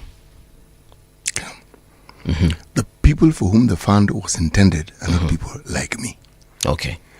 Give me a few more years, I will qualify for ile pesa ya wazee. Okay? Okay. So mimi sina shida. Yeah. Nangoja tu nifike hiyo umri, then I apply. Okay. And ndakuwa napewa hiyo pesa ya wazee. Hiyo pesa ya wazee inakuanga how much? Is it 2,000 shillings? Something of that sort. You need 2,500, you need 3, na sijui napewana every 6 months. I don't know. Right. But I'll qualify For that. so I can get. Tumesema hajia na qualify after every 6 months. Utakuwa unapokea mshahara. And then pia Yeah. kuna NSSF, Right. which would also be paying me. Yes. So mimi Wako tu sawa. You're sorted. kwanza ukienda nyumbani na every month kuna ka 5,000 inaingia. By nyumbani you mean ushago? Ushago. Yes. Wewe uko sawa tu. Yeah. So in terms, and by the way, do you know that the president said that vulnerable, I'm not saying that you're vulnerable, but do you know when you get to my age, you're vulnerable. If somebody refers to you as vulnerable, they're not insulting you. Yeah. They're describing you. Yes. But I'm not saying that you're vulnerable, City. I'm just saying that President Ruto last week, he signed something to that effect. He said that vulnerable persons will start receiving some stipend every month. No, people of a certain age have been receiving that money. Don't be fooled. No, but now vulnerable, I could be vulnerable depending on my situation at any point. Yes. I'm happy he signed it. Right. But hiyo pesa ya kulipa sijui kama iko, but tuache hiyo, that's a different story. But it is good that it has been signed. Yes. The point I'm trying to make is this. Over the years, there have been funds that are intended to help the ordinary citizen improve their lives and to be able to do better. Okay? Okay. Every government has a way of looking at it. The Kibaki government cited the fact that it was not a government's job to go around giving people money. He actually said that. That's not their job, and he's right. Their job is to provide opportunity. That is why he opened up the banking space so people could go and borrow. And people did borrow. And that was made possible because the government, his government, ensured that whatever they borrowed domestically was limited. So there was money. Banks had the money. And to make money, banks buy and sell money. So they had to sell it. So that's why they were hawking it. And people were eligible. Mostly people who had pay slips. The point I'm trying to make is this. When the government, through its financial sector, tailors products that can enable people to actually access money from institutions whose job is to actually lend money, then you can grow as an economy. And it is reasonably priced. The thinking behind the Hustler Fund and the need to reach those people who previously had not been reached is a noble idea, and it is a good one. The problem, and this has been brought up and has been mentioned by the Kenya Human Rights Commission, who wrote a report, and they're among the people who said we should scrap it. They detail what they think, what they feel are the loopholes. We talked about it the other day here. The structures that would ensure that it would achieve what was pronounced were its intended purposes were iffy. They were not clear. It was like they're being put on as we moved along. And there are those who argue that should have been in place, that structure, that framework should have been in place long before it was rolled out. So that everybody understood and knew how it would work. All right, so I want to take you back to the part where you said, where you said President Kibaki said that it's not the government's job to give people money. No, it's actually not the government's job to give people money. And to some extent, I agree, but now there's this other extent where I disagree. We've seen other countries that give people money for whatever purpose. So kuna hiyo ya uzee, kuna hiyo ya retirement ni yako because you've been saving. So it's actually your money that you're receiving back, right? Yes. Then there's this other situation whereby there are some individuals or persons. Una kazi ama kazi umefutwa ama kazi imeisha, biashara yako imeanguka. Yes, so that is it's a social system that they use to keep you afloat. Yes, so now countries such as Germany, Sweden, Switzerland, Norway, and and other Scandinavian countries, they have that thing whereby and actually many immigrants are benefiting from that particular fund, whereby you probably were employed by Radio Generation. Then, God forbid, Radio Generation shuts down. So you apply to the government and tell them, look, I was employed, now I am unemployed, and I need to support myself. So that you do not go to the streets and start begging people and faking a disability. The government actually tells you, okay, fine, fanya hivi, unaishi wapi? Unaishi Ngong Race Course. Rent yako huko ni how much? Ni 20,000. Haya, wanasema 20,000. Haya, what else? You're alone or you have a family? So you calculate for them your monthly expenditure, and they actually give you that and much more. So that means you can still do your shopping. You can sustain yourself. And you can still enjoy yourself. So if you like going out on Fridays, clubbing, you continue. Government has sorted you out on that. Is it for a limited period of time? It's for until things get better. But now you see the difference between us and those countries. Is that the government has empowered you to a point whereby you will not stay unemployed for long. Ama biashara yako ilianguka, you will not stay businessless for long. You are able to get back on your feet and continue. So that money can actually go to another person who needs it. So and that is why I was saying I agree with City. Government si kazi yao si kukupatia pesa, lakini to some extent they should. Why? Because we pay a lot of taxes in this country called Kenya. That money, majority of it is either wasted, like literally wasted, buying things we do not need, and the rest of that money goes into corruption. If we were able to seal those loopholes, sikudanganyi Patricia, the number of people who've been declared redundant in companies or their businesses have, had to be folded up, wangesaidika na hiyo pesa. Well, I want to believe that in such countries that you're talking about, like Germany, those countries, I think there's something they have that we do not have. In terms of they are patriotic enough. Secondly, the issues of corruption, they are few in such places. Corruption, it's aiko katika levels zenye tuko, because the first thing kwamba these people are patriotic enough, they have morality. You get, come to our country here today, you want to tell me that movie, because I have been sacked from a job, I've been fired from work, so I'm home, alafu sasa naendelea kutegemea serikali. Do you think a Kenyan will ever go and say that now the government can stop giving me money because right now I'm working? I just want to tell you, like, Kenyans, and I'm telling you think anybody will do that? You ask, yes, we can get there, because these countries we speak of and we think of the marvelous things that they do. If you know their history, those fellows were constantly at war, not for decades, centuries, constantly fighting each other until they said, guys, you know, this thing's not making sense. Now, the systems that they developed and the systems that they had was because of an understanding that for the country to grow, there are certain things they must do. On average, you'll find some of those Nordic countries you speak of, they pay something like 35% or more. But they are progressive taxes, where people pay up to 55%. Yeah. Okay? The difference is whatever is taxed is used for the welfare of people.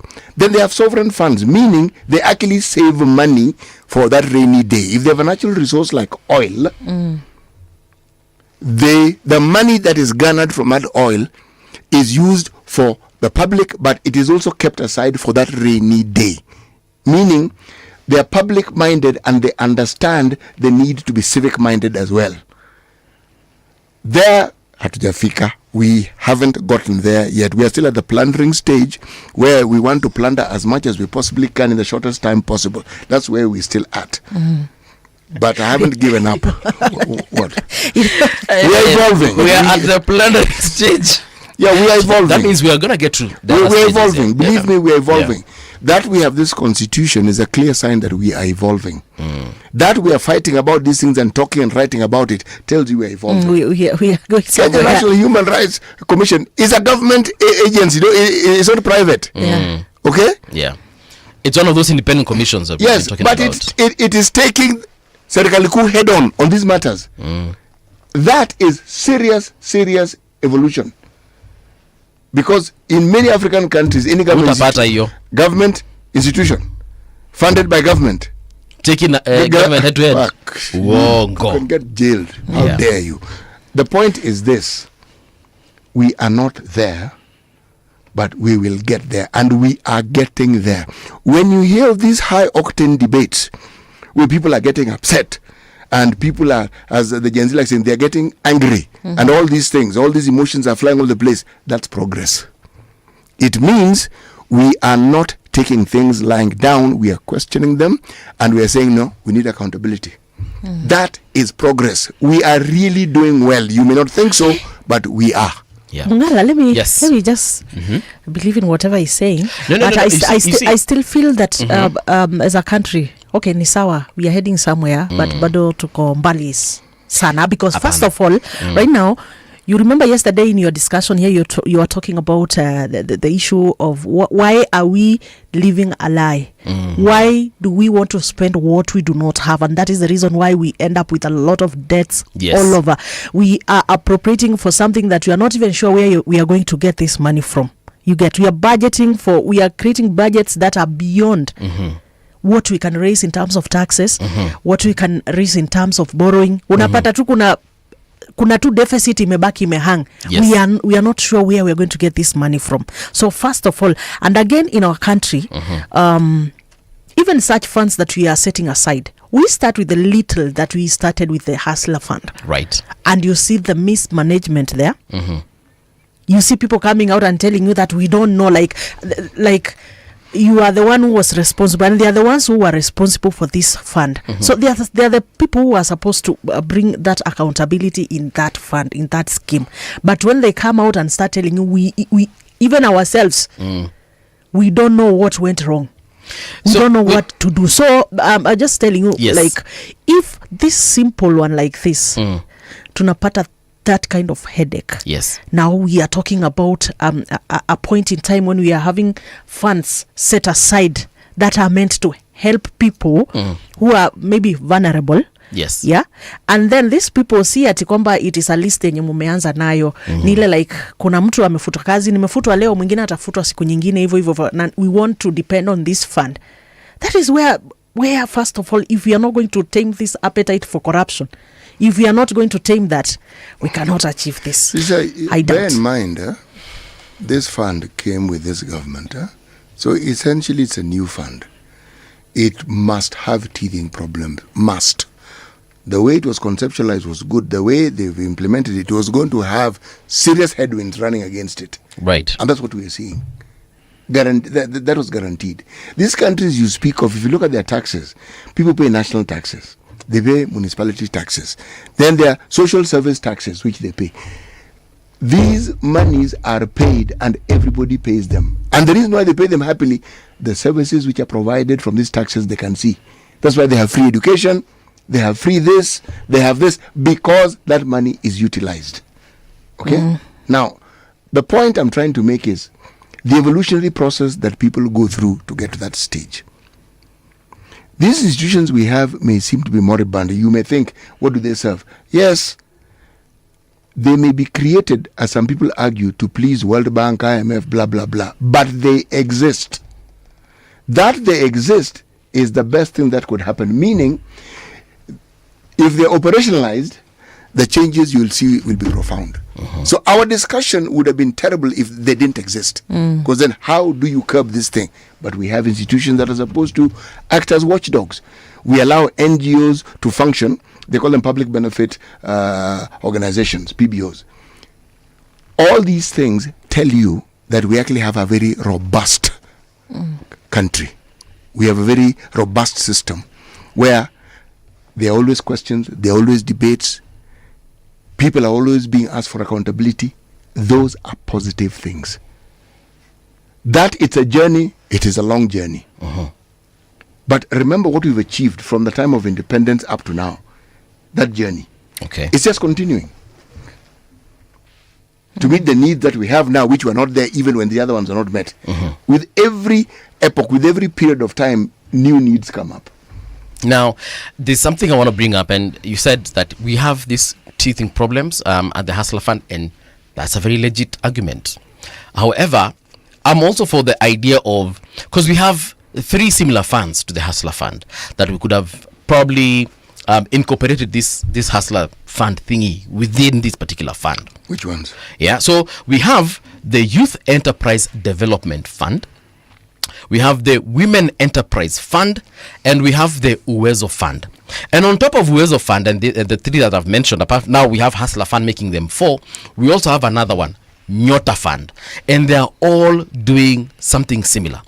It is my opinion that had we taken Hustler Fund and probably incorporated it in the Youth Development Fund, Youth Enterprise Development Fund, we could have actually achieved something similar, but within a structure that already exists. That's my feeling. The same way we've been arguing, saying, why did we have to introduce SHA and abolish NHIF, yet we could have just taken the NHIF as it was and just tweaked, helped, minus, subtract, plus where it had an issue. That's my feeling. Now, Hustler Fund, when it was created, it got its own funding. Sindio? Yeah. Yenye imekuwa plundered a good one. You see the way when you enter your mobile telephony mobile wallet, and you dial star whatever, then you see the options there: withdraw money or deposit, put in your lock savings, access your bank, whatever. I think that is what should have happened as far as Hustler Fund is concerned. Iingize in an already existing structure, ndio iendelee tu kusaidia watu already kiwa hapo ndani. Sasa venye tulifungulia page yake tofauti, for example, the figures are looking good. We are seeing that about 26 million customers have actually been helped. I'm looking at the Hustler Fund website. The amount of money they have disbursed so far is 67 billion. Actually 67.5 billion Kenya shillings. The amount of money they have in savings, Kenyans that are currently saving, is about 3.3269 billion. Groups registered 50. This is now the group loan figures, because there's personal loan figures, then they have the group loan figures. They have about 58,000 groups. They have 1.4 million total number of members in the groups, and in this group disbursement they have done over 196 million. So what am I saying? I'm just saying that it is already working, and it's a good thing it's working. Teething problems aside, I just feel like it would have been better structured inside an already existing fund, to be accessible as an extension or a branch. Well, I think like the Uwezo Fund that you're talking about, you remember it is a Vision 2030 thing. Yes. And it started in 2013 by President Uhuru Kenyatta. So I want to believe that these funds, every other government, every other administration, they come on board.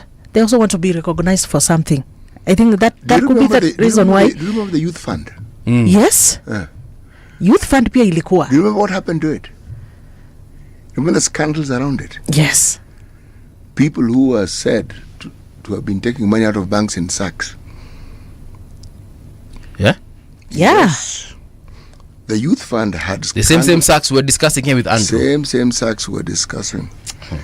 There was a particular saga involving a family who had a business, a beauty business, hairdressing and the like somewhere, and they were central to getting some of these funds. The point is this particular fund is being spoken of as though it is the first fund we've had where we've had scandals galore. Those other funds were structured properly, and yet money was going to places where you couldn't easily identify. They were going into projects you couldn't even determine, and they were in the hundreds of millions, if not billions, because Youth Fund got a lot of money. And it was money from, as we say, GAVA, Consolidated Fund. And the story about the recovery of those monies, there are individuals who are mentioned who are now high-ranking officials. Those things were never really concluded. The point I'm trying to make is this: it is not the government that is the problem. Corruption is not a government problem. It is a Kenyan culture problem. It is something we've internalized and we've accepted as normal. And that is why people sell whatever they can to get certain jobs, because the jobs enable you to plunder. And they are not very clever at it, otherwise we wouldn't figure out that they are plundering. Okay? Because CT, my question would be, we had that youth fund. It was during Kibaki's time, right? 2006, right? Youth fund was actually introduced by this guy. It's called Uhuru. Uhuru Kenyatta. Sorry, Uhuru yes. Kenyatta, 2006. Yes, it was Uhuru. No. When he was president. Because we have the youth fund, we have the youth enterprise development fund, which was established in 2006. Sawa. We also have that Wezo fund, the one that we said was introduced, and of course it was targeting the women, the youth, and the disabilities. Yes, disabilities. So after that, you see those are different presidents. Every other president coming in and coming with their fund, who's basically looking Why at do you the think same. they're doing that? Yeah, basically looking at the same objective. We are targeting youth. We are targeting women. What are they and so seeking? forth. Yes. What are they seeking to cure? They're seeking to cure the disadvantage. You're talking about women. You're talking about youth. It's the same narrative. And everyone comes up with, I'm the one who's come up with it. This is now purely political. So funds are allocated to it. Let's audit the funds that have existed longer, and let's talk about what they have done. And then let's compare it with this current Hustler Fund. Let's even start with the Women Enterprise Fund, WEF, right? There's even a bank that had been given all that money to handle. Yep. Now, for the sake of legalese, We'll just say it's a certain bank and leave it at that.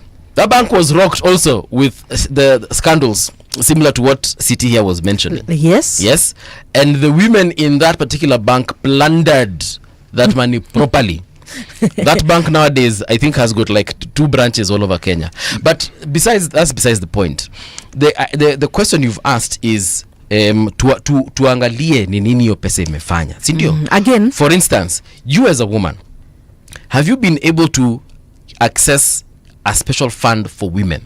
Never. Initiated by the government? Never.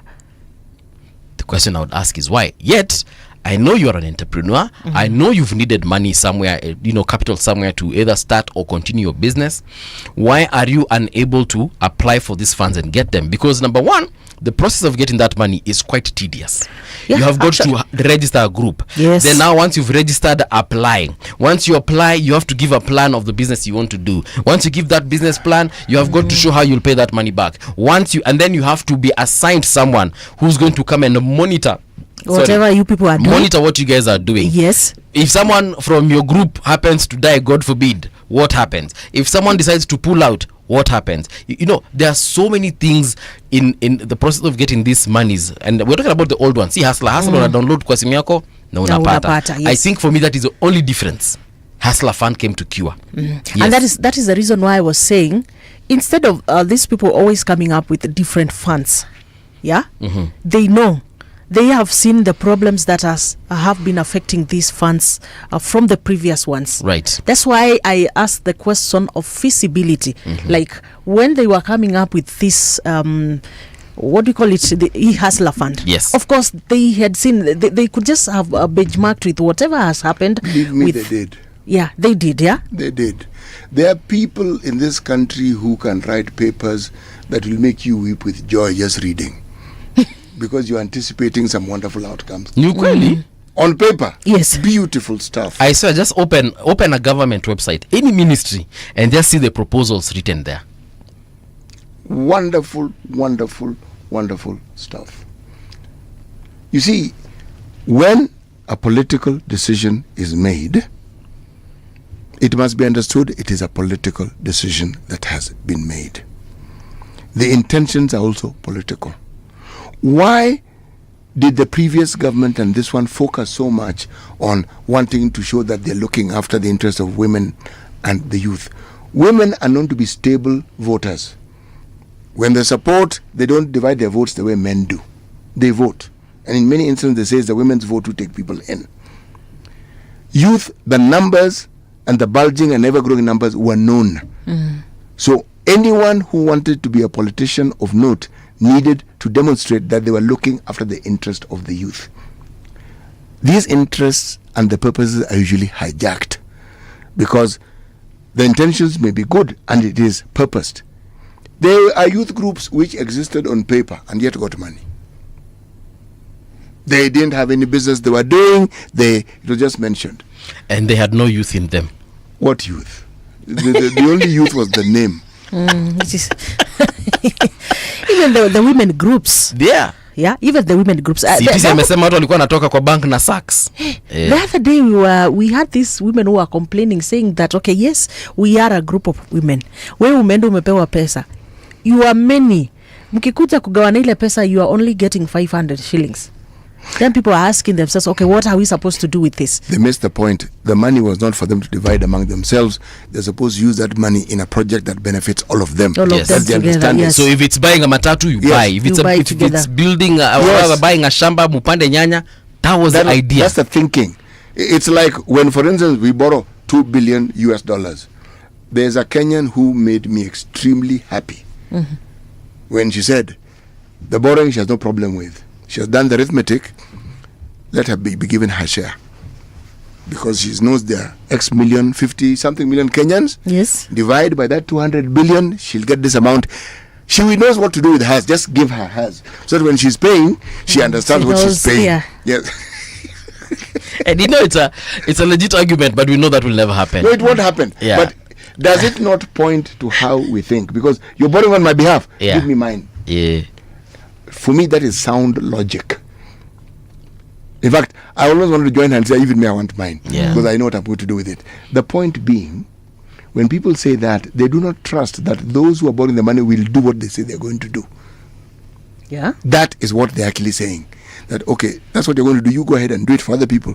But I will take care of myself. My share. And if you look at the way we function as Kenyans, when the opportunities are provided, Kenyans sort themselves out. We actually do not need the government to sort us out. We actually don't. Just the opportunity and the availability of that opportunity, we will take advantage of it and we'll move along. The problems that we have is when you have a situation where there's a problem but it's not being clearly articulated. Like right now, I get the impression we don't actually have money. As a country. Yep. Not quite. Not quite. When this government came in, they talked about the coffers being empty. But that to me did not explain the situation. Government coffers are supposed to be empty. You collect money, you use it. You collect money, you use it. What they probably meant at that time and what they had seen was that whatever monies they were going to remain with after committing to repaying the debts that we then had to pay at that point in time, that money was not going to be sufficient for the needs of the country. But it wasn't spoken of that way. So now, it wasn't spoken of. The government has to keep juggling, because I look and I see the government juggling. Yeah. Yeah. True. I look at the budget that we have, and it exceeds what it is that we are able to collect. So you are talking, there's always the discussion of debt to GDP ratio. GDP can be discussed. Revenue is easy to determine. Debt versus The revenue. that is what we need to look at. What do we actually have? What do we actually collect? And what do we owe? But it is just obvious, like from the budget that we had the other day. You look at the percentage that is going for debt, to pay debts, and you look at versus the overall revenue. You see, That and again, the reason why the budget is a problem. Yes. The budget, as stipulated, if it's 4 trillion, then is represented by the allocations. If the revenue is less, it means that allocation will not happen. That's what I'm trying to tell you. We are better off if we just say this is the revenue and this is what we're going to work with. So when you allocate according to what you actually have. But if you allocate according to what you don't have, there are people who will spend that money, like the counties, believing they'll get it, and then they don't get it. Then the pending bills just keep increasing, because you actually don't have money to pay everything. You can pay some, but not everything. So they are also juggling. So the budget has to confine itself to what we know we realistically have. That's not what we're doing. Yeah, We're and talking for the- about estimates that we are anticipating. Right. Well, it's always I think in the accounting, in the finance industry, of course, we will talk of estimates. My dear, Yeah, let me we will tell talk you, of expectations. Patricia, Yes. this thing, let me explain to you. When we'll bring these finance people here so that they can talk to us their jargon and explain to us how this thing works. Huh? It is a lot simpler than it is made to sound. It is a lot simpler. Simpler in this sense. The government has a mechanism for collecting revenue. Period. Okay? It's called KRA. Okay? Is KRA the question? Collecting in the most efficient way they possibly can? I don't know. Okay? Of course, they said no. No, they are collecting, but is it the most efficient and most effective way? I'm saying I don't know because I honestly don't know. Okay? The monies that contribute to our revenue, are they monies that our best efforts have raised? Again, I don't know. It could be what we're getting is what we can get, and there's nothing more we can get. Then comes the hard question. Are we utilizing what we have in the best way we possibly can? That is now the Are we question. prioritizing it and making sure that it does what it's supposed to do? Now let me answer that question. And this is probably going to make you very angry, eh? Why? Why would I be angry?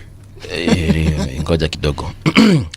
Kenya Human Rights Commission report reveals that the Hustler Fund loses 340 Kenya shillings for every 500 bob borrowed. Yeah. 300? 340 shillings for every 500 bob borrowed. Can I assist you with the percentage? It means that it's operating on a net loss of 71.5%. Yes, sir. So for every 340, for every 500 ni 160 pekee inaendanga mahali inafaa kuenda. Hii 340 ingine inapotea hapa kwa mawingu. I don't want to call it cloud, but wewe jua tu kama Mkenya mwenye hata hujakopa hii pesa, by the way. Wewe umekopa, umesema umekopa. Sawa. I did and I paid. You paid. Yes. Sawa. Now the rest of us who've not borrowed that money, we are paying actually for the people who actually borrowed and not paid back, number one.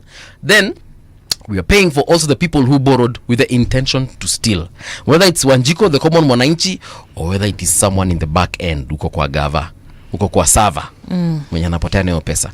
So, and the reason I've said that this will make you very angry, because it might sound like something very simple, for especially for those who've, you know, borrowed that 500 and they said, you know what, Missy, lipi bwana any pesa here too. But we actually what is it called, contributing to a system that is actually coming back to bite us somewhere in the behind. Yes. You know, I was just thinking, let me now do it loudly as I ask CT.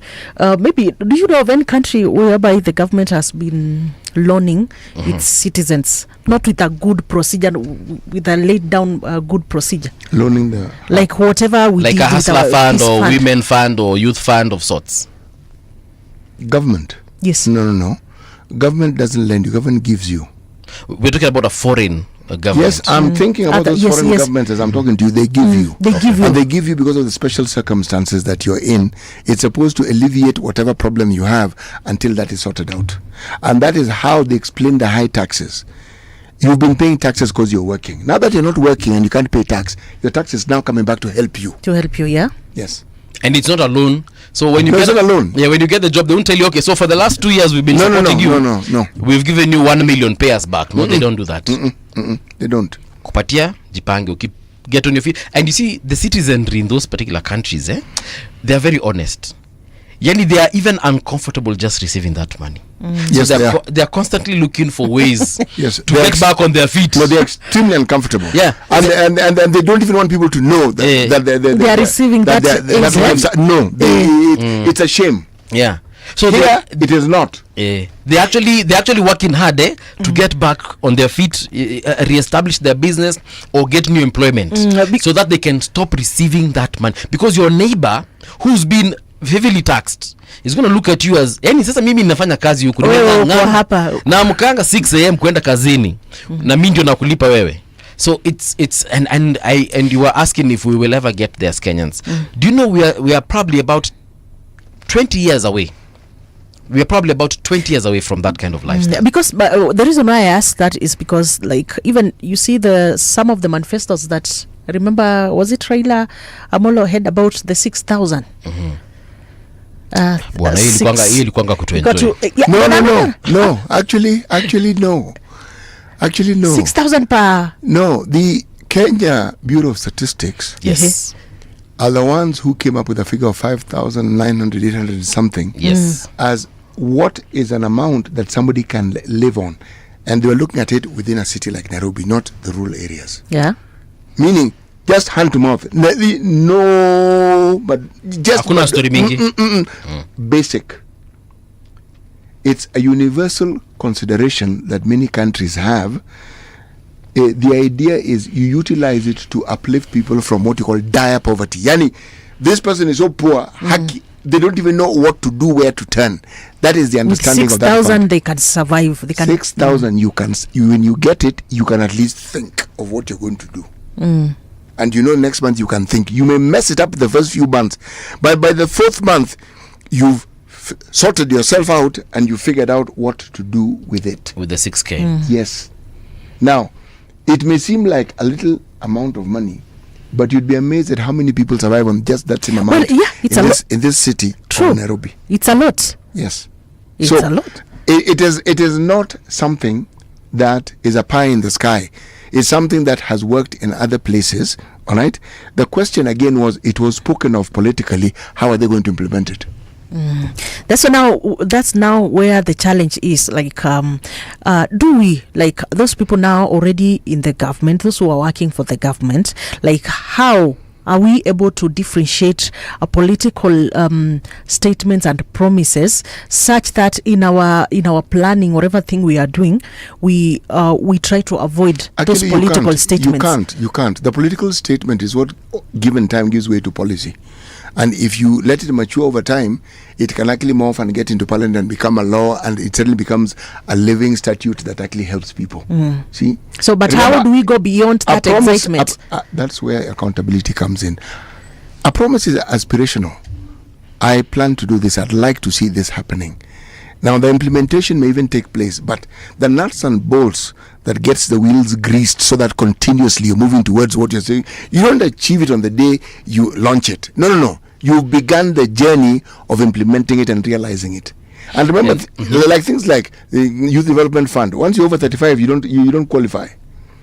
The point is this: just like we have more laws than we know what to do with, we have funds that should be able to take care of the needs of people who need that help. We do. But once again, the culture we have of plundering prevents us from achieving those goals. Because the moment you have the fund, there are people whose sole task is to determine how much of that money they can pilfer. And you see, what he said earlier on about, a political statement becoming policy. You see, again, you need a politician who's got political goodwill. Because you, as a politician today, you can make a statement and say, when I become president, I'll make sure you guys get the Hustler Fund, for example. Then when you become president, the people surrounding you in terms of maybe legislation, now your MPs or senators or whatever, they now tell you, bwana, hii kitu haiwezekani. But if you actually have the political goodwill, you can convince them, and you can actually make them see the good in it, and they can always find a way to do it. So once now it becomes policy, it becomes legislation, that's it. It's now cast on stone, it's cemented. The only thing that can happen beyond that is amendment. Yeah, because I'm trying to imagine, like, if I'm a politician, I have said a statement, have spoken out a statement publicly. Now nimepata kiti, I'm in the government, so I have my people around me. Those are the people, like, who should just go beyond that excitement, the excitement beyond that political statement that I pronounced before the public, and then be able at least to say, now wacha tutoe nini, wacha tutoe easy excitement, let us now look at the feasibility of this thing, and if it can't work, just let me know. Yeah. This thing, whatever you proposed, I know you said that you promised this and this and this, but it can't work. Right. Because, like, for example, like right now as we speak, Kenyans are so mad. at the promises that the president had made. You know, Yes. I hear people saying this. I wonder, this madness that you keep saying Kenyans are mad, how is it manifested? They are angry. How are we seeing the manifestation of this anger? But most of the time, you have heard people say that, of course, Is this the first political leader who has made promises that they have not kept? not. It's not, definitely not. We So have, why we all have the other anger? leaders. Why all the anger against this particular individual? That's why I'm telling you, like, for now, Yes. that's when we have seen this anger coming out openly from the public by the mandamano that we saw and so many other things happening. This is the only time we are seeing the public going to the streets, trying to push, and especially the cost of living. You get, which we know, of course, the cost of living si kitu yenye ati inafanyika once. This I is think I have an something answer. that I think I probably have an answer that is less complicated than that one. For me, it's no, but she's right. It's just that I think her answer is very broad based. Government. This man is now making a political statement. But that no, is a political statement. for me, I think the reason why people are angrier at President Ruto as opposed to previous presidents is very simple. He overpromised and is currently under delivering. Is that really? Yes, he is. And he also made some promises that were not making sense. Hakuna venye utambia watu, for instance, utawauzia gas kwa 300. Actually, you can. Lakini hakuna venye utawaambia utawauzia gas kwa 300, 2 years later bado tunanunua gas na ile kwanza imepanda zaidi. Hakuna vile utaambia watu bei yao ya stima itakuwa imeteremka by a certain time. That is the route to the 300. Be patient. I will not be patient. Yes. Panda City. ndio ishuke. Because city, City now. the president said, and I remember he said somewhere in a very public rally, Listen, and he said by a certain time, I think it was June of last year, if not June of the previous year, he said by June mtakuwa mnanunua. he said 300. many things. Yes. But the thing that, in my opinion, is now coming to throttle him Right. is he actually introduced a campaign that dealt on issues, something which we didn't do in the past. Our politicking was just generalizing things. This gentleman became specific and even signed charters. Now that is a social contract that we can hold you to account, because people now believe when he talked about the what did he call it? The people who already are in power. I'll remember the term that is used. Dynasty. Dynasty. Yes. When he brought in that particular concept, he actually moved away from the concept of tribe. It was a group of people who, by virtue of their pedigree and family, they are in a certain position. Okay? Then there are the rest of us. Problem is, when you become president, you join the dynasties as well. That's the problem. And it's just a question of time before people realize, but this guy is also with these fellows. So he is not with us. But you documented it, people heard you, worse, they believed you. Disappointment is a factor of expectations. When you campaign that with the expectations are higher than we've had them in a very long time. And unfortunately, timelines were not clear about when some of these things would be achieved. And none of those things could be achieved in 100 days, in a year, or even 2 years. Most of them could not. Even with the best will in the world, you could not. What you can do in 2 years is set up structures which, when you now start getting to implement, will produce the results that you have. But if there are promises which are not anchored in any structure, the headwinds will hit you very, very hard, very, very soon. Because people are waiting. They are not seeing. And they're not seeing because the expectations were not anchored even within a time zone. So then they're just expecting it. And your expectation is not mine. Me, I'm expecting it today because it meets the problem I have today. Yours is next week because your problem is going to come next week. But the expectations are many and they're bound. And so when they're not fulfilled in our minds, can you imagine the level of disappointment? But City, it's not just about the promises only. It's also about the other things that are happening outside the promises. Like what, for instance? For instance, police brutality. you've asked why Kenyans are very angry at this president as opposed to the rest. Yes. It is because of that issue where Kenyans are being brutalized in the streets. Yes. People who are outspoken on social media. Yes. Disappearing and doing all manner of disappearing acts. Yes. So those are some of the things, and I've just said some because there are many more other situations that we can. There is nowhere where the death of even one person can be considered to be okay. There's nothing okay about exactly. it. So kuna mambo mengi sana tungechagua na tunaweza sema mengine hayakuji kwa akili sasa hivi, but if we just look at some of those situations, and then let's not forget there's the huge issue of corruption, which unfortunately this government doesn't seem to be dealing with. And which government has dealt with the corruption in this country? I'm talking about the government of the day. And I'm telling I'm you, not talking about. You see, I have to bring in the argument of which government, because the yardstick we are using for determining corruption, every government we have had has had issues of corruption. Every. We just happen to be in a time when this is the most informed age that we've ever been in. Now, when we're using that particular statement, unfortunately for him, he is dealing with this time we are in right now. Precisely. Yes. And he's also dealing with what he inherited, which nobody wants to talk about. The debts that we are talking about, he has acquired his own. You know, I keep repeating this. And you have, but me, I keep repeating it. I'm not going to excuse him because, to be honest, he cannot be excused. He asked for this job. We know he asked for it, and it was his job to have considered all these things. But it doesn't remove the fact that the debts we're paying were not debts which he acquired.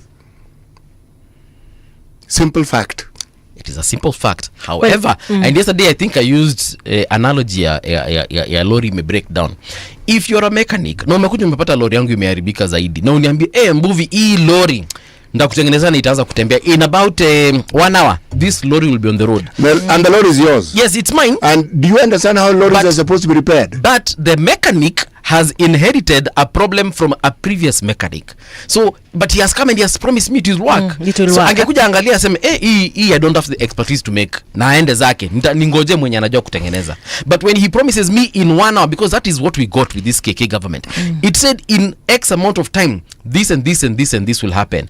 So it's 5 days later, my lorry is not moving. Surely, who am I supposed to get angry at? And that is will I get now? The question I'm asking yes. CT, because I want him to answer it. So the person I should get angry at, is it this new mechanic or the previous mechanic? My question is, why are you bothering wasting so much emotions? Why are you getting angry? Why don't you just understand the situation, understand what you did wrong and what you must do differently? This guy lied to me. So what? He told me that he's a qualified mechanic. Is he the only person who has ever lied to you? Mala, there's something I told. There's something before we got this fire. Yes. There's something that I had brought. The issue of now differentiating political statements. You know, there's that excitement that comes with political incitement. Using your analogy of this mechanic lorry. So lori yako iko na mashida, so you come here, the mechanic is telling you within 1 hour I'm going to sort all the issues with your lorry.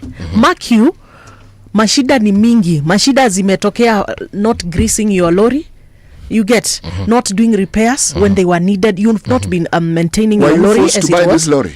You were not even forced, but you have it. Then there is now this. Of course, me, I want business as a mechanic. I want to repair your lorry because I want money from you. You get. So this is the same analogy. Yes. I mean, this is the same aspect. I mean, attitude that you should look at these leaders, political leaders, when they get into office. These people, they come, they will promise you. Yes. Most of the time, I tell people, let all not that politicians promise. All. Yes. It's a fact. So it that is a fact. When you remove this excitement, now you remain with, is this thing possible? Can it work? Sawa, let me use the example of the high cost of living. Ndio tufika, let me use the corruption one. Ndio tufika kwa corruption. We've come a very, very long. Yani we've come, tumetoka mbali sana. Issues to do with corruption. Corruption hazijaanza na President Ruto. Neither did they start with President Uhuru Kenyatta. Kwa Kibaki kule kulikuwa na watu ambao walikuwa corrupt. So it is a journey. You get. And again, in these public institutions, where we are seeing corruption ikiwa mingi sana, actually ikianza kule ilitoka mpaka ikakuja huku nje, such that me outside here, like I wasn't corrupt, but because the system, like I want a job, So many times we have heard that it is just an ini, they're just doing it, wametangaza tu majobs. No, for example, it is culture. Yes, that culture. So with time ni culture imekuwa cultivated in us. Na iko pale ndani yetu. Hata ukiweza mtoi saa hizi unataka kumtuma kwa duka ako zile za utanibaia peremende. Look, you get, we so need to go it is into the something news, that has come from far. Yes, we need to get into the news. But my parting shot is this. We have inherited this lorry from our forefathers, our grandfathers and their fathers before them. And the grandfathers have been misusing this lorry for a very long time. But now that I have possession of that lorry, that we have possession of that lorry, we need to get a good mechanic. And we need to be careful of the mechanic we decide is going to fix for us the lorry. It's as simple as that. So if a mechanic comes and they give us their CV, their certificates, and they've put it before us and they're telling us, guys, I will be able to fix this lorry, and then they don't fix it, my friend, we shall have issues with that particular person. Here's the news with Winnie Maganga. But before we do that, our guest, who was supposed to be the CS for public service, unfortunately couldn't make it. He has rescheduled that particular interview to a date that we shall be announcing here very soon. So msijali, once we get the confirmation, we shall definitely let you know when he's coming through. But want to give a big shout out to the ministry, and we say that you're still welcome at any one point. Meanwhile, here's the news with Winnie Maganga. Radio generation, the sound is fine. Pump it up, turn it high all the time. Let the music move you, let's sway. Radio G's got your jam all day. Radio Generation, the home of urban soul. Radio Generation, the home of urban soul.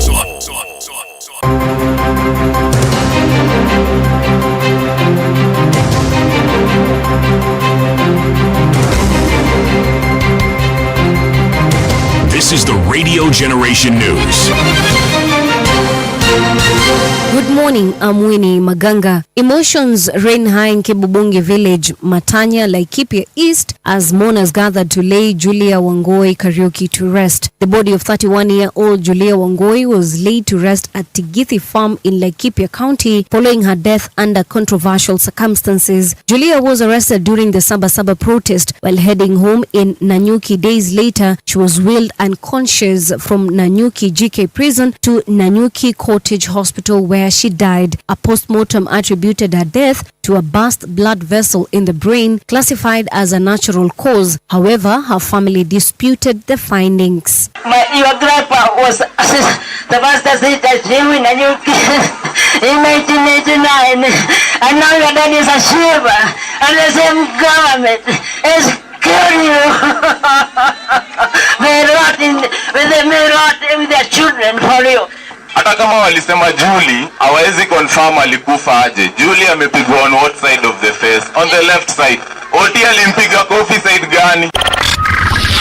The government describes the rollout of a biometric identification system for all citizens at all level 4, 5 and 6 hospitals as a game-changing step in the delivery of healthcare in Kenya. According to President William Ruto, the move will reduce fraud in the healthcare system. He adds this marks the beginning of a clean break from the past where fraudulent claims and identity manipulation undermine the integrity and sustainability of our health insurance systems. The biometric system will require patients to verify their identity using fingerprints, streamlining authentication and ensuring only eligible individuals access healthcare services. Wizara ya Afya inaanzisha rasmi kwa level 4, level 5, level 6 biometric identification of citizens who are going to seek for treatment, so that we can positively identify every citizen and we can get rid of fraud and fake claims that have threatened our healthcare system for far too long. Tukimaliza sasa, hiyo ndio awamu ya kwanza. Awamu ya pili tutaenda kwa level 3 and level 2. Alafu sasa tutawafungia wakora wote nje. The state is laying the groundwork for seamless transition into the new education system to be rolled out in 2029, says Education Cabinet Secretary Julius Ogamba. Ogamba reiterated the government's commitment to delivering a more inclusive and accessible education system through significant investment in infrastructure and policy reforms. The CS urged education stakeholders to remain patient as they roll out policy reforms in the education sector. If the fees was at, say, 100,000 and we reduce it to 60,000, I think that is a good thing. It's not pata potea. All that you have to do is wait for that synchronization to be done in the portal. Because you want the policy to remain static, if it is the wrong policy, we need to change it, isn't it? That is our work. So we go into the data, we look at the information, we course correct so that we have the right thing, we optimize. And as we continue, because it's new, by the time we are transitioning in 2029, for example, we would be having a system that is seamless.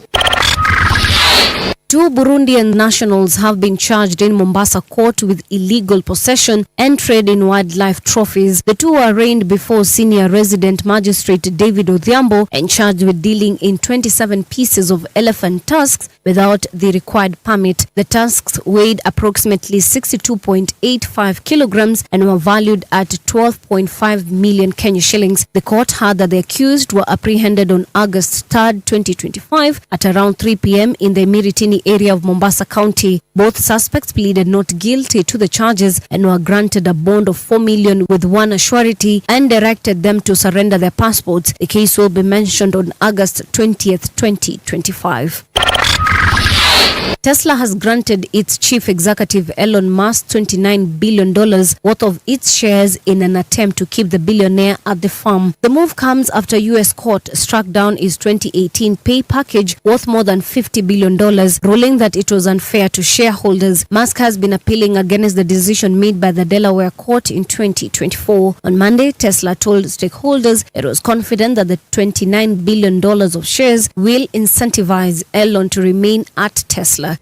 That's the Truth on Radio Generation. Good morning. I'm Winnie Maganga. The views and opinions expressed on this program are those of the guests and do not necessarily reflect the views of Radio Generation. Radio Generation assumes no responsibility or liability for the interviewee's views. This is Radio Generation. In the beginning, there was morning radio. But now there is Radio Generation's The People's Breakfast, curious and bold, getting facts from the shadows. That's what it is. Now, as the city wakes and secrets stir, a bright new voice shines. The People's Breakfast, your morning, your voice, your journey. Good morning. Good morning, my neighbor! Welcome to the home of hard truths and bold insights, Radio Generation. Right, it is now 7 minutes past 8 o'clock, and you're listening to Radio Generation. We are on 88.8 in Nairobi, 90.7 in Mombasa. We welcome Garissa on 89.5, Lamu 92.6, and Malindi, of course, 92.1. I hope you're tuned in via rgk.co.ke as well, because there we are live. Kuna mtu alikuwa ananiuliza nini mambo ya anaitwa nani, mambo ya City Muga ambaye tuko naye hapa kwa studio, akiuliza kama indeed he is as handsome as he has had out there. So I don't know, why don't you log on there and you tell me whether the rumors are true. Kwa nini beauty competition? Whether the rumors are true. Anyway, in case you're just joining us, in the previous hour we're talking about the Hustler Fund, a conversation that actually transcended into just talking about the financial responsibility that our government has, and we ended by talking about governance, and we said that indeed that governance should be well curated by our government, because if they don't do it right, my friend, the recovery period is usually very bad. But also we were expecting to host the CS for Public Service, Honorable Geoffrey Ruku. Unfortunately, he couldn't make it. However, he has promised that he's going to be coming at a time that we shall tell you once he confirms the timings. We do hope that indeed we shall have the privilege of hosting him. So thank you very much to the ministry for accepting our invitation, and we're definitely looking forward to hosting him. Our other guest, Kasmuel Makoure Naskia Akonjiani, and he's bound to arrive here any minute now.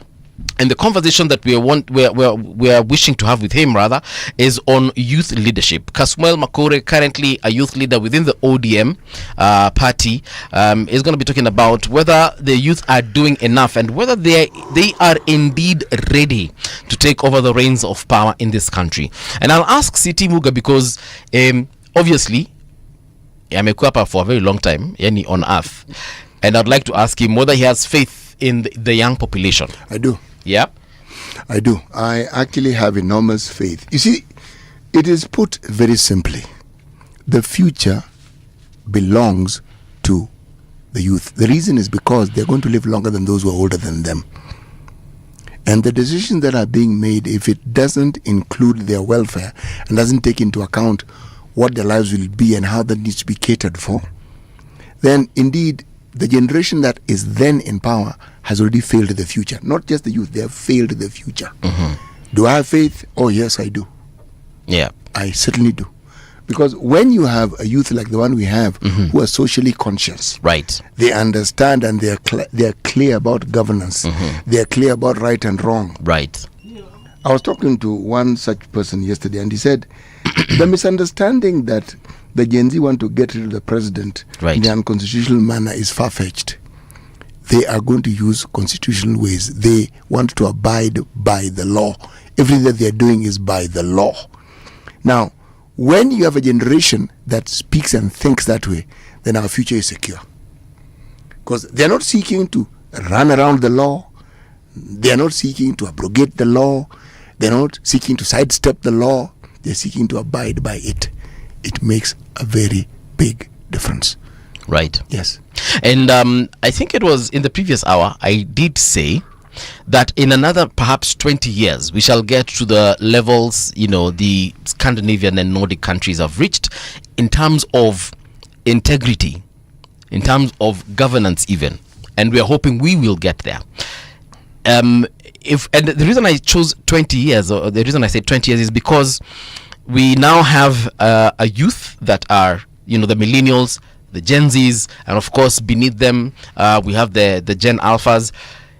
In another 20 years, those are the guys who are going to be presidents. In their 40s and 50s. Exactly. Yes. They will be the presidents of this country. Yes. They will be the ministers, and they will be the now that tribalist community that we've been talking about. The fearless, the partyless, the what else? They've been using so many less words, and perhaps Kasmuel will remind us those words. So when now they take over the reins of power, I feel like first of all we shall have transcended above the nuances of tribalism.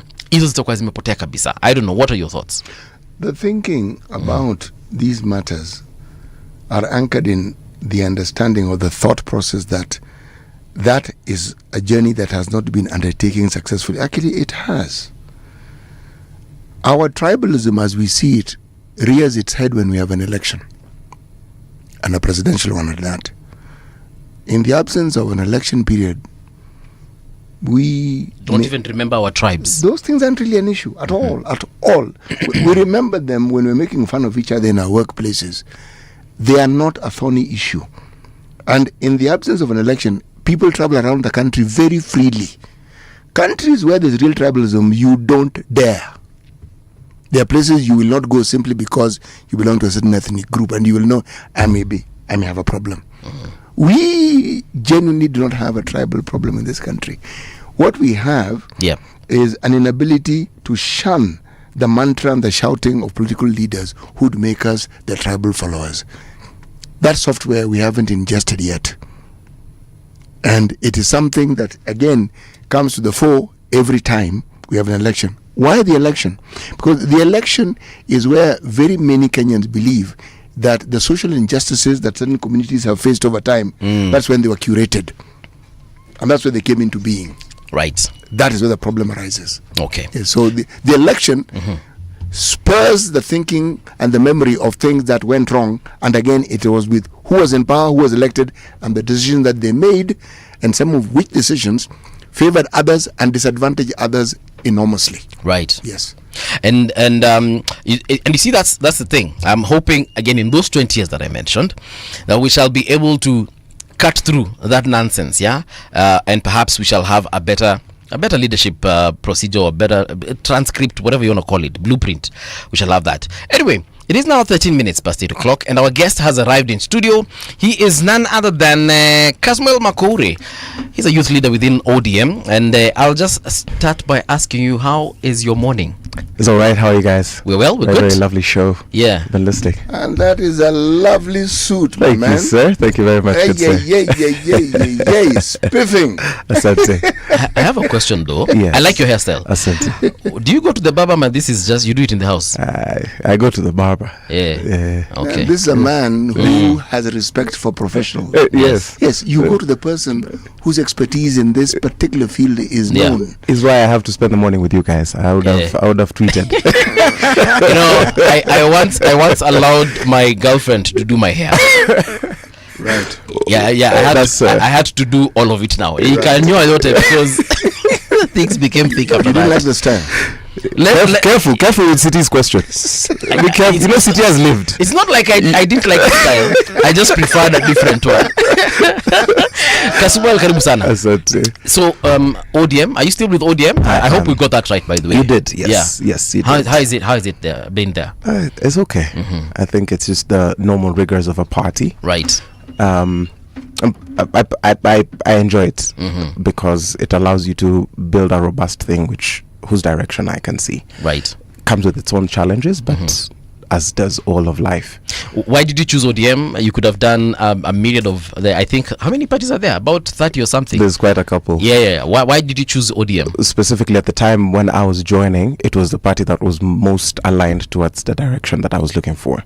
Remember, there have been there's been a seismic political shift in the country, but as of October 2024, it was the only party that was actually structured that for me seemed like it would lead me to the end that I was pursuing, having come from the streets. Which end is this, if you can just outline? I usually feel like these things have been said, and at the risk of sounding cliche of talking points, the main aim of why we went to the streets was to agitate for change in governance, in accountability, and just well-being of the people. Then if you extrapolate those, you can find cases of police brutality, the issues of devolution, the issues corruption. of auditing public debt, corruption, as you've said, education, and those kinds of things.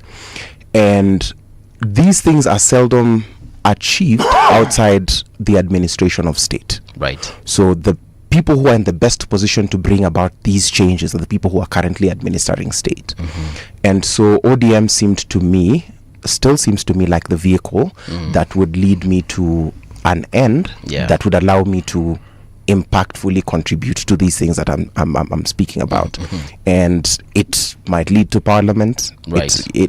If we are well planned, if things go the way they are, we could administer state and could be held accountable in that side. Right. But then also the other side is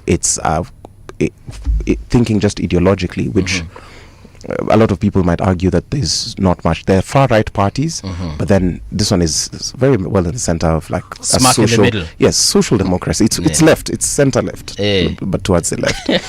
And I also had led an organization that had close to 60 parties, even some of the smaller parties. You had led an organization? Yes, there was a thing we had which was called the National Committee of People's Assemblies, and it had civil societies and it had some political parties within. So I looked at those. I actually wanted to join some of those, but then I saw that at the time our visions were just not aligned. Right. So that's why I went to the Orange Democratic Movement. Okay. There's a time we saw you and Morara. Yes. You had it's like you were having consultations with some political heavyweights. What was that all about? I think the conversation I was having with Morara was around the theme that we cannot be too young to lead. I do not see why it should be of much consequence for us as young people to meet, but Rigathi Gachagua can meet whoever he wants to meet. He could meet Martha Karua, he could meet the president, heck. Kalonzo Musyoka could meet anyone. Martha Karua can meet anyone. My party leader Raila Odinga can meet anyone. William Ruto can meet anyone. To very little consequence. But what is this thing? Because I have not been elected, I have not stolen from public coffers, I have not killed anybody. But some of the people I'm being told to emulate have done all those things. And it's sort of, because I wanted us to demystify that. And I remember telling Morara at some point that the things that are happening to me are going to happen to you. And so I think Morara quit, eh? yes, he did. Okay. But again, it's heavy. As a young person, how do you navigate that? Who do you go to help you for guidance, learn the ropes of how Kenyan politics works? Right. Because it's very different from how we present it ideologically on the way we write, but it's also very different from when we meet regular people. Right. Because again, there's also various classes. Maybe your appeal is to a very niche group within the middle class. Then what happens when you're seen as a figure there, and now you have to meet people who are of different classes? Right. So that's the balancing it's act. the balance, and it's tough. It's tough on the person because consistently you have to wake up to insults. You have to wake up to, and sometimes you ask yourself, what is to what benefit? But then let me ask you about your mental health as far as that is concerned. A lot of hate coming through online. I saw at one point when you were in the States, you posted that video, you were playing a piano somewhere, and people really, actually, I didn't see a single, maybe they were there, I don't know, but I didn't see, out of the hundreds, probably thousands of comments I saw, I didn't see a single positive one. You know, where are you as far as your mental health is concerned? I mean, that's just that you cannot control what people say online. You cannot. It's not that you get used to it, but it becomes like the humming of a AC or something. So you get used to it.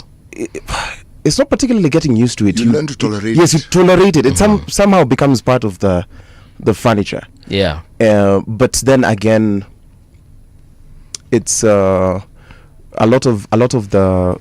It's very different when you interact with people. That's why I'm saying the political space is a very confusing one, because when I go to the grounds, wherever I meet people for politics, I do not encounter hatred. So it's a difficult balancing act. But then again, as are the rigors of being a man. Yeah. But why the hatred? Because from what you're saying, I do not live very well with social media, as in I interact with it, but not as much as many people do. WhatsApp sikuonangi. No, I am on WhatsApp. Yes, I just the flurry with which people like to comment. I am yet to learn. Right. I'm yet to acquire the skill. I haven't yet. Okay. I send greetings, things like that. You know, find out how people are doing. That I'm able to. Then do. full stop. Yeah. Well, it serves my purpose. Yeah. And then I'm in this. I get involved in some funeral groups. Yes. So I'm not uninvolved. Right. My question is the hatred that the two of you seem to speak of. It manifested itself, I presume, in the words that people uttered. Yes. So there's a term that keeps coming up when we discuss Kenya and how young people respond. People are angry, they're disappointed. Yeah. In your opinion, what are they angry and disappointed about? Basically the material conditions, because it's a difficult time and more people have smartphones in our generation, and people are just looking at this and saying people are just tired of having a little class of people get away with anything all the time that they want. And so there's that anger, but specifically towards me there's a lot of talk about betrayal and that kind of conversation. I want to understand this because you exercise your ability to choose and to decide what you want to do. Right. So where does the betrayal come in? So that's a question that has been lingering, but then you also have to trust the people to be their own liberators, because I was dealt a rather interesting hand when we were on the streets last year. I was very specific. We were very specific that we had the three things. When people used to call us less, we used to be tribeless, said we're fearless, we're partyless, because we felt like the tribes for far too long have been used to galvanize along ethnic lines to no added benefit. We said we were partyless because we felt like the parties at the time were not agitating for our needs. Leaderless. We were leaderless because it felt as though leaders can be compromised. And very carefully, even when the media tried to craft a narrative that I was a leader, I consistently kept on saying, I'm not a leader of this thing. I'm just playing my part. Just the same way there's a person who... But you are one of the most outspoken individuals. Yes, but that's just what it is. I have never once claimed that I was a leader. But then it got to a point when the people now started saying that we needed to we need now to get political power. Right. But then I looked at it and said, at the time there was no party. There was no party that seemed like it would agitate towards a direction. And remember, when I went to the streets, I had a focus before I got distracted with all the noise. It was reject the finance bill. Right. So I asked myself, which party has aligned itself with those goals. So if I'm looking at, I'm consuming data, where do the people who voted no come from consistently? Because remember, these ODM people, they were mocked. Because remember, they were beaten a week before we protested. And the deputy president really spit fire. And so I looked at it and I said... The DP then regarded... Yes, the then deputy president was like, tutanyorosha hii watu hakuna mambo wanafanya kazi yao tu ni kuharibu. Sufuria revolution. Yes. Yes. So yes, wakasema hii watu ya kuvaa masufuria kufanya nini ya njaa wanaharibu nini. And then I get into I chose to get into ODM. Right. But before I get into ODM, there's this thing which people do not see is if we say we are leaderless and there is one person who consistently has I never claimed that I was a leader. The people who came here and called themselves Gen Z president, they came and said they are the leaders of the revolution. I've never claimed that title. I just said I'm just one individual playing a very simple role. And I played that role. But enter individuals, certain individuals, for example, you even give them money and you tell them, no, this is the mandate we are giving you. You go and form for us a political party. We want you to run. Yes. Then me, after coming from the streets, you want me to join a thing which I do not understand, because when we were in the trenches, that was not fashionable. Then these people who I was with were just busy writing grants. That's why I was saying I had the opportunity to join very many fringe parties. Right. Then we get to this other side, then there's a lack of accountability and Kenyans are sending money, and I said, no, I cannot join that. I also want to learn, because now from the media, you are learning under CT. Right. Yes. The only reason I would come, for example, to Radio Generation is because CT is a host. Then I can see, okay, now it means that this is reputable. Right. But what is that for politics? Yes. Okay. What is the political equivalent? Because then now that happens, and I keep on saying, then if we were truly leaderless, if I truly was of no consequence, because people have told me I was of no consequence, and this term I used to even be called an NIS agent as early as June 27th, 2024. So this is not new talk. Like literally 2 days into this. 2 days after storming parliament, I was called an NIS agent. Okay. Yes. Then I come back and just from the 18th. So this is not a new thing. There's the anger that comes from, I do not know where it comes from, but for me, I just said at some point, I have to stop doing what is popular and do what is right. Okay. Do I hear you to be saying that all the lessons that the Gen Z claimed to be, they were actually not? They clearly were not, and I can give very clear examples. We said that we were tribeless.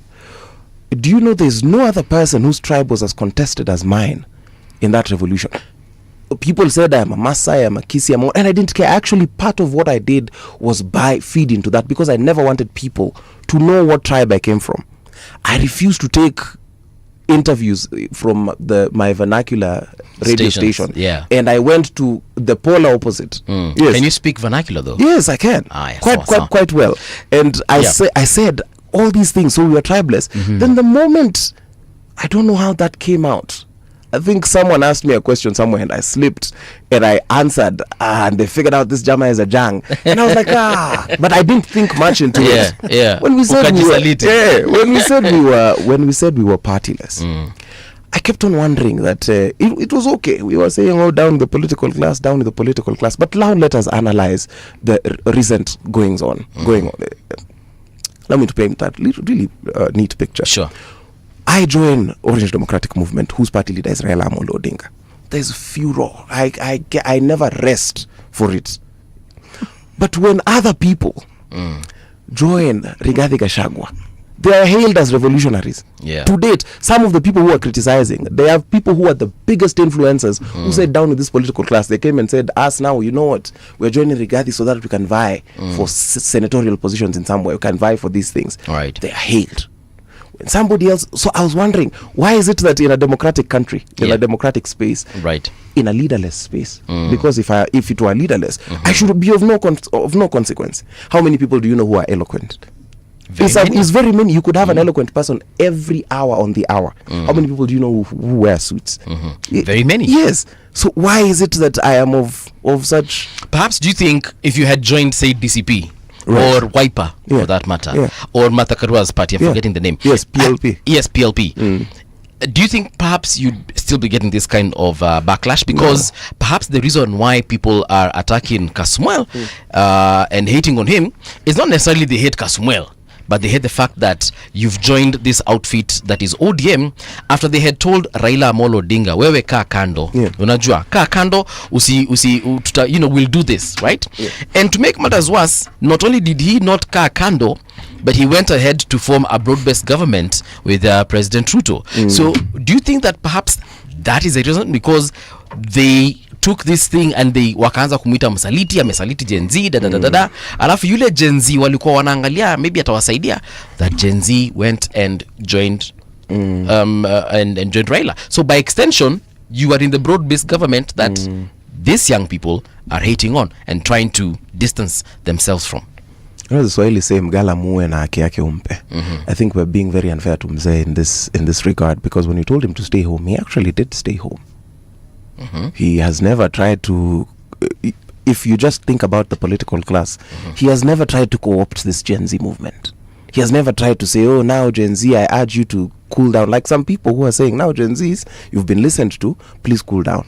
He has not tried to go and light candles along Parliament Road on 25th of June because he was not on the streets. The only other time he was actually telling us to go to Kamkunji. That was on 7th, right, which is Sabasaba. Sabasaba was their struggle.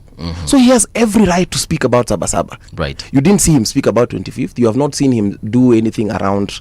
That I have to give him full credit for. He has not tried to own or co-opt or use optics or position himself, or he of course he sends lawyers to court to help us, but he does not show his hand directly like these other politicians.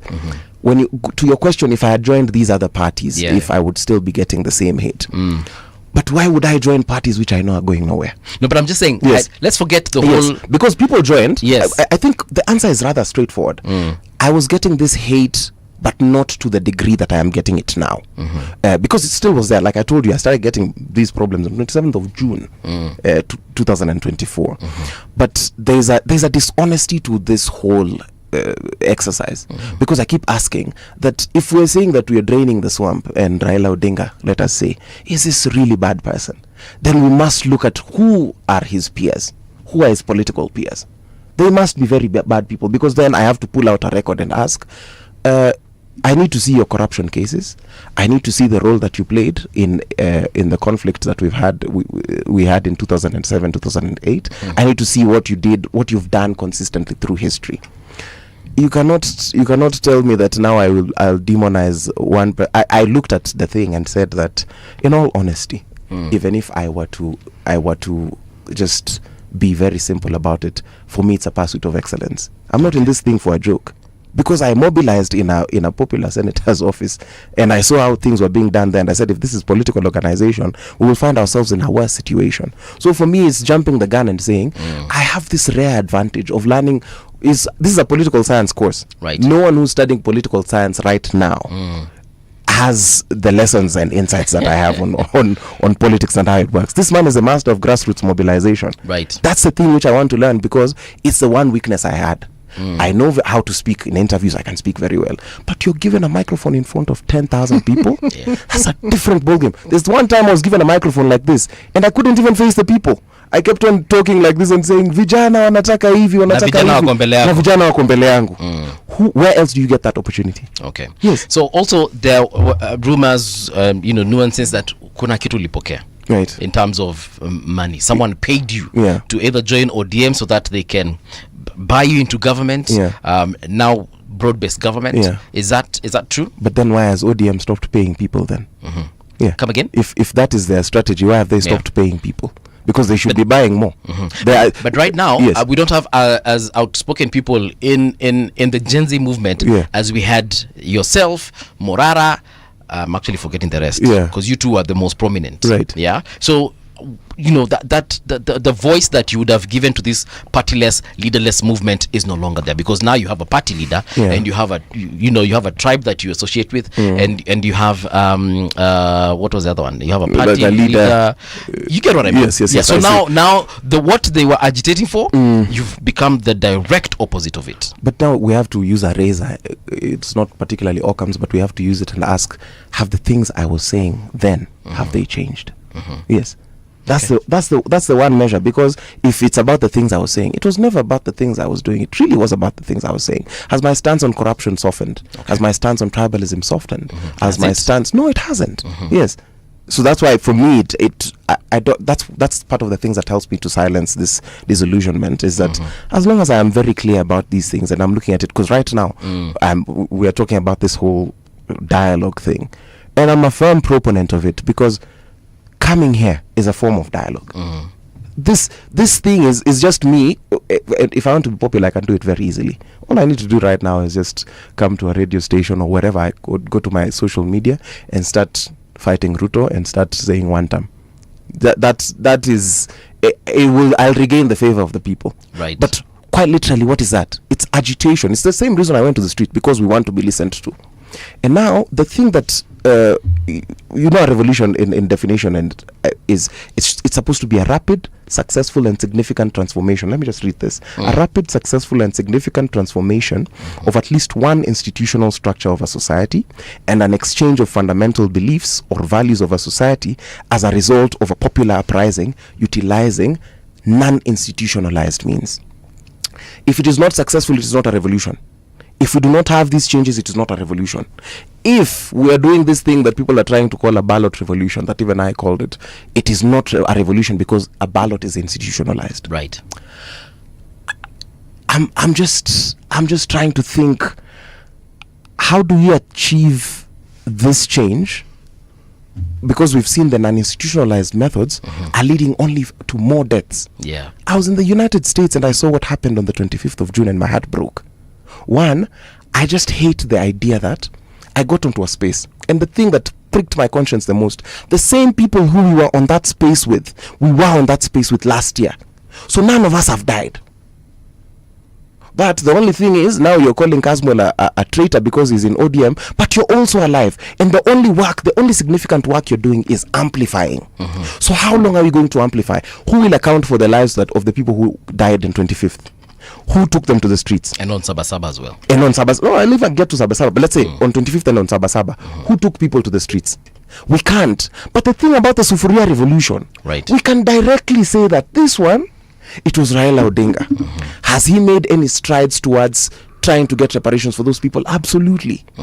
That thing just bothers me, where we will take children of the working poor consistently to their untimely deaths and say, Apana, now this is what is happening. And now I keep on saying that we lacked some political goodwill. The reason why I'm even saying about this thing about why we should take advantage of Raila's political goodwill is he is a man that we know will not be shot by the Inspector General of Police. He will not. He will not be shot by a policeman. At least not now. This government is hinged upon his shoulders, and no offense to what arrangement that is, the broad-based arrangement truly rests on Raila Odinga's shoulders. So we know the state will not shoot him. Now we have a critical mass of the youth who are, they are ready for action. Right. But the thing that's hindering the youth from converting this, from consolidating political gains, is Kenya is a very politically dynamic country. Right. That you snooze like this, the political landscape has shifted. So people are now shifting it and saying it's now it's Wamunyoro, now it's what we know it's not. Now I'm saying, think about the critical mass of the youth and the political goodwill that Raila Amolo Odinga has. I want to ask Siti Muga something, because I see he has, smiled upon a certain statement. Siti, I need your voice on this. What are you thinking? I'm thinking of how it is that the unfortunate changes that the Kenyan society has demanded over time has always led in deaths. I said this yesterday, I'm repeating it now. From the time of the Mau Mau, who were in the forest, and the younger people who are agitating constantly, whether it is people who had been in the unions, people forget that they were young. They were older people. Jomo Kenyatta was an older person. Jaramogi Odinga was an older person. Not really that old at that point in time. But the majority of the people we're talking about were young. Yes. They were also the people who were then among those who were well educated. So they could articulate these problems. People died. Even when we got independence, people died. And the deaths were often related to people who were then protesting against what the government had done or what they had agreed they should do and were not doing. People died. The second revolution was the same. People hear of Nyati House, they don't know. The number of young people who died were very many. Some again disappeared. It's not as though they started disappearing now. They disappeared then. In the Kibaki era that we praise for the economic development, people also died. In the Uhuru era, the Rivayala now became a cemetery. This government seems to have picked up. But I'm looking at this and I'm thinking, when people die, and they die because they've been killed by people who are supposed to secure their security, what am I seeing? This is what was bothering me. What am I seeing? And I have certain options with regards to what I am seeing. I am seeing that this government is not as unified as it seems. Okay. There are many moving parts. Because I do not see how the president would benefit from the death of one person. I don't see. It's to his disadvantage. Yes. It's to his enormous disadvantage. So who is it who thinks that by killing a young person, somehow you are helping? What exactly are you helping? Or is it deliberate? They know full well that it will not help, but it will tarnish the name of the president. These are things that are going through my mind. Because it defies logic. You had this movement that was so peaceful. The UN sent a rapporteur who deals with youth affairs to come to the country to study this. They had not seen. It was that momentous. It got infiltrated, it turned. The course that it had taken somehow got derailed. Courses don't get derailed, people derail them. So who derailed it and why were they derailing it? You see, the politics of this country is very multi-layered.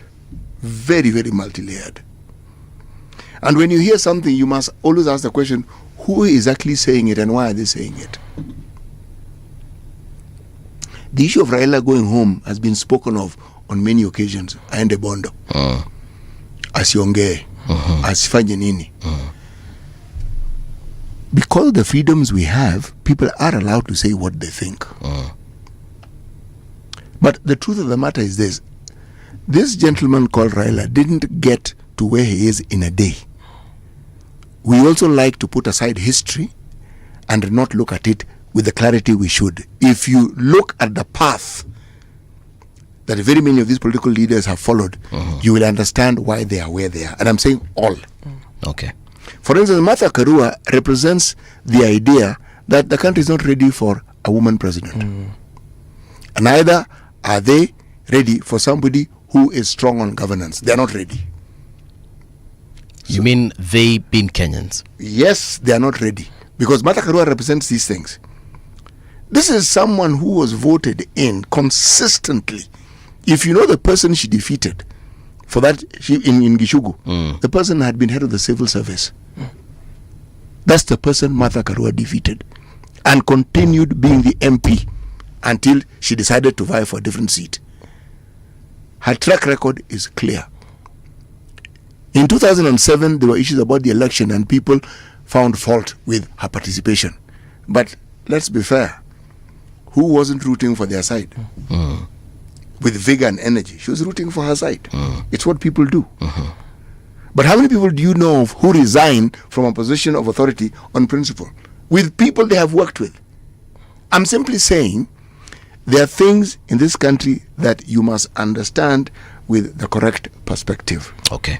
We are now jostling for 2027.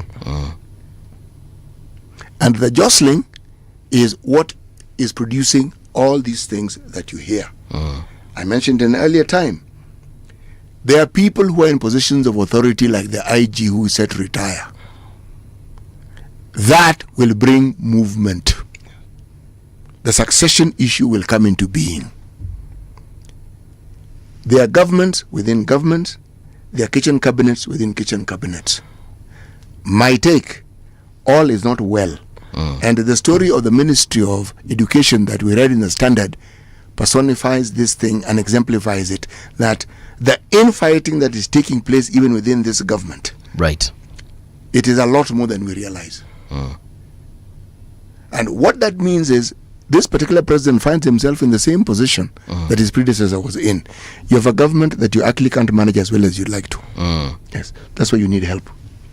So Kasmuel, if I can just ask you the question that we put on the poster that we shared with you, then are the youth ready to lead in this country or to lead this country? I think yes and yes. However, youth should not be a qualification for leadership, because it's part of those, it's just one of the narratives. Just the same way there's an MP who became an MP because he's a total orphan. There's people who are just, youth is just youth. I think leadership should be taken by people who have shown expertise and a willingness to invest in the betterment and the welfare of the society. Right. Going by what's happening, I think the youth. How do you measure that? How do you measure the interest that somebody has in the welfare of the people of the country he lives in the society? How do you measure? I think that's a very interesting question, because we have not yet developed intricate metrics for that. But there are certain institutions to which, if you employ yourself diligently, we could at least see. Like, for example, there's people who've done stupendous work in civil rights movements. Does not necessarily translate to political acumen, but I can say that this person has defended human rights. That's why, for example, political parties exist, because political parties allow us to organize at grassroots levels.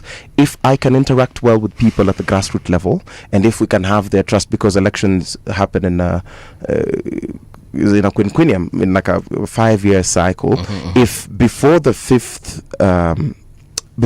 year, just between this, if I can interact well with the people, if we can show that we can help them, for example, with the environment, we can work on climate justice, we can work on police brutality and those kinds of things. If we can just public interest, I think those are some of the metrics I personally would use.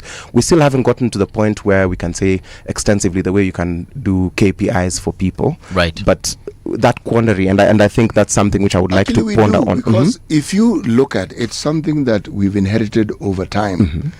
Leadership has often been judged by what the projects that you've helped initiate, the people you've helped, what you've been able to do. And the doing has to do with what people feel they need. That has often been, that's why there are the Harambes and what have you. That's why people bother to do these things. That is what we have used.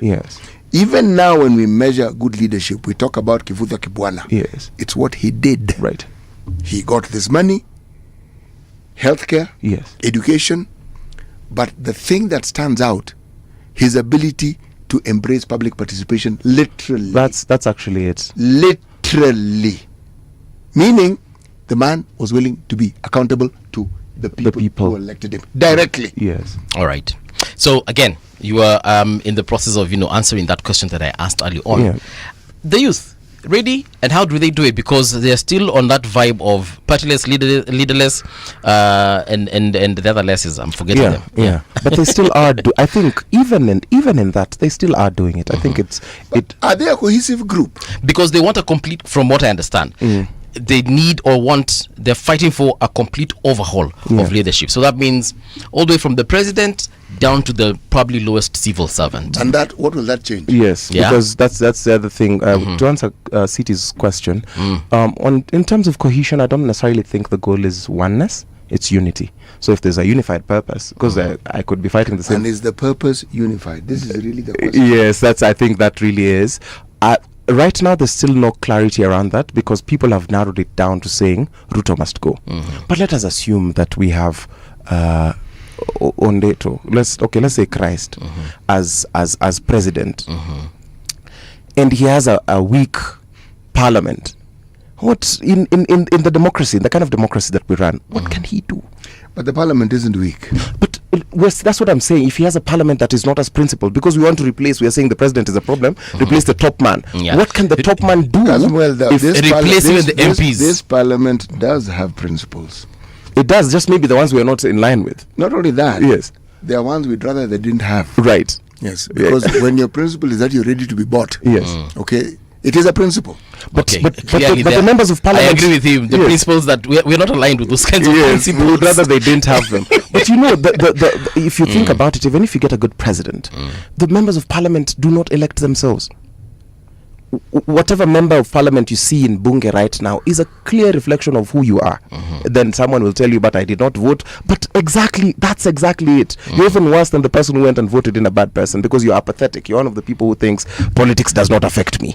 Yes, because if I do it, nothing is going to change. Caswell, don't you think we overthink and we overstate these so-called anticipated qualities that a leader must have?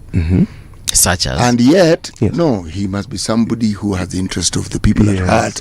But that's exactly what we expect him to have. Or Yes, we do. We do. But if we're to have an honest conversation, the expectations that we have are supposed to be exercised in an ecosystem that we, the voter, don't fully understand. Right. So our expectations are flawed. And because they are flawed, we do not see what our role is. Yes. The person we elect will adhere to what we expect them to do when we hold them to account. Yes. Not we elect them and then we sit back and wait for them to move. Yeah. Because they know they'll not be held to account, it is easy for them to be sidetracked and to do all the things that we hate. That is why then we start from the very beginning. We get it right by electing proper individuals, so that we can hold them to account. We elect good individuals with every electoral cycle, believe me.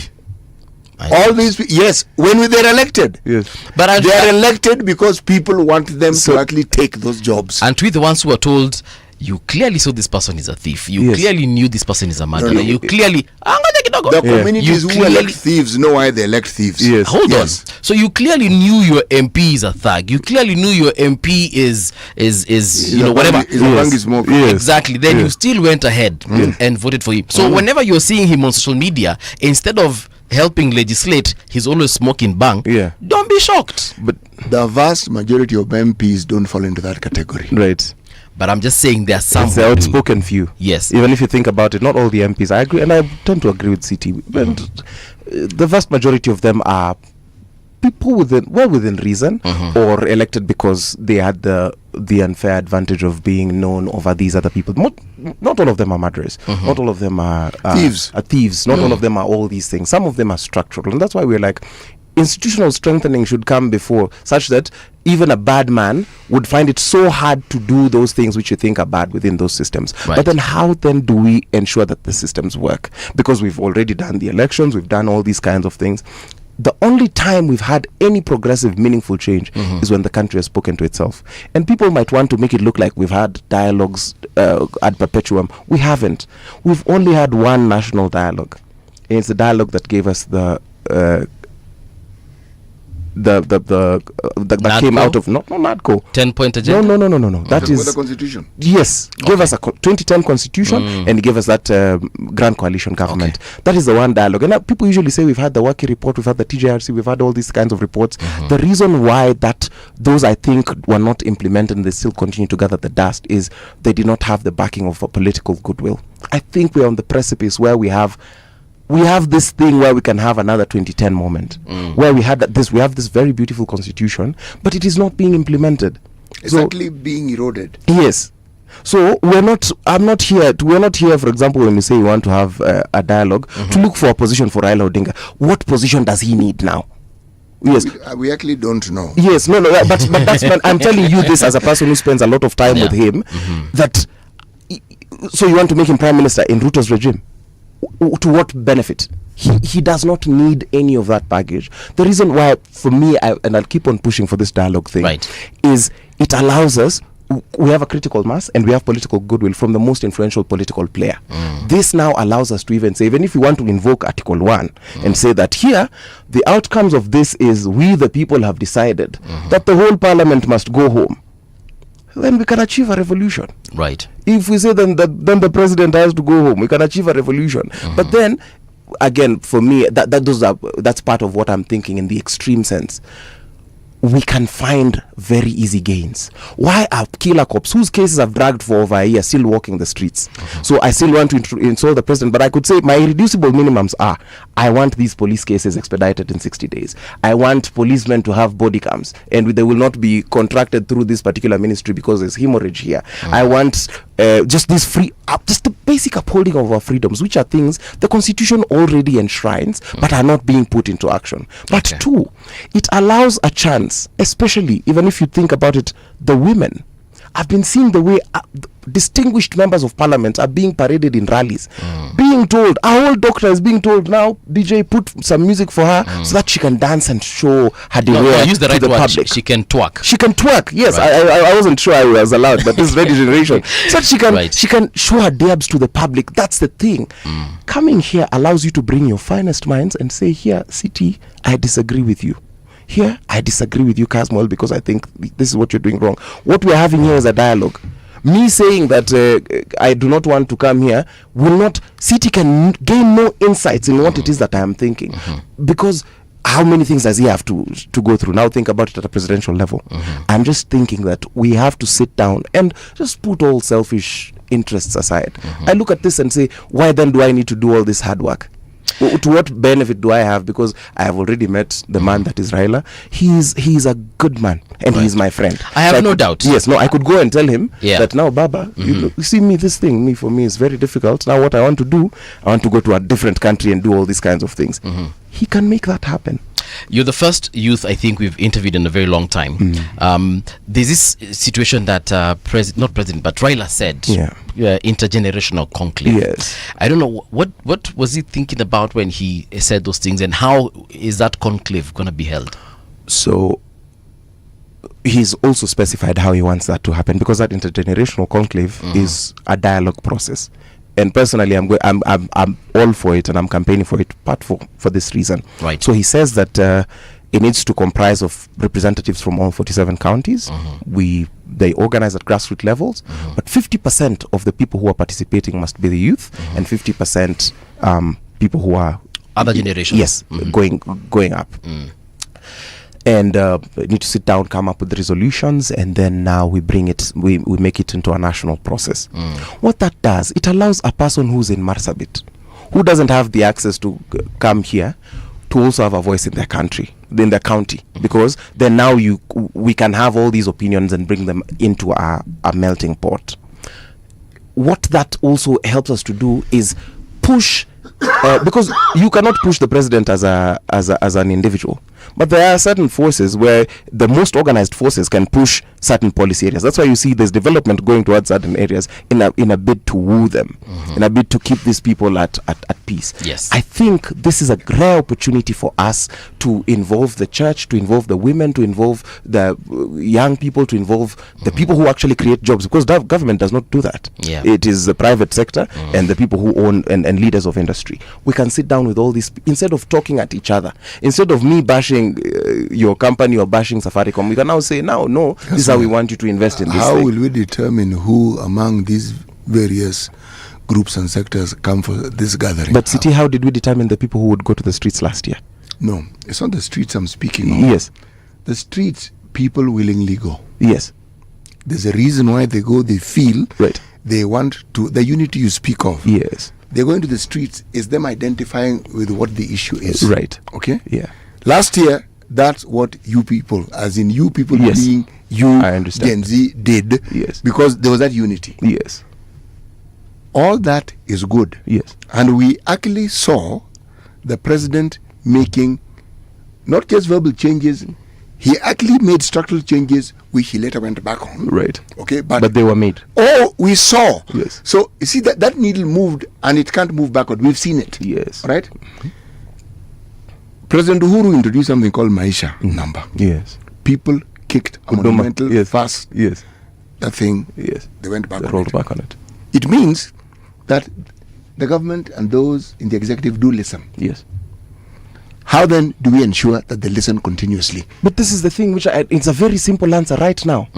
You're in the jungle and you're telling me that he must listen, and then I ask you how, and then you tell me no, he just must listen, we have a constitution, and then you ask me how, and I tell you I know a man who makes this person listen.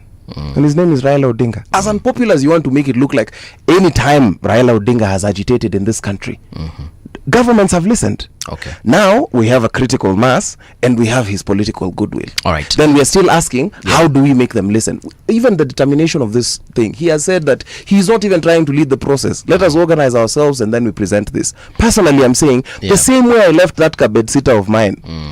Okay, that's figurative. Same way I left my house last year under no one's instructions.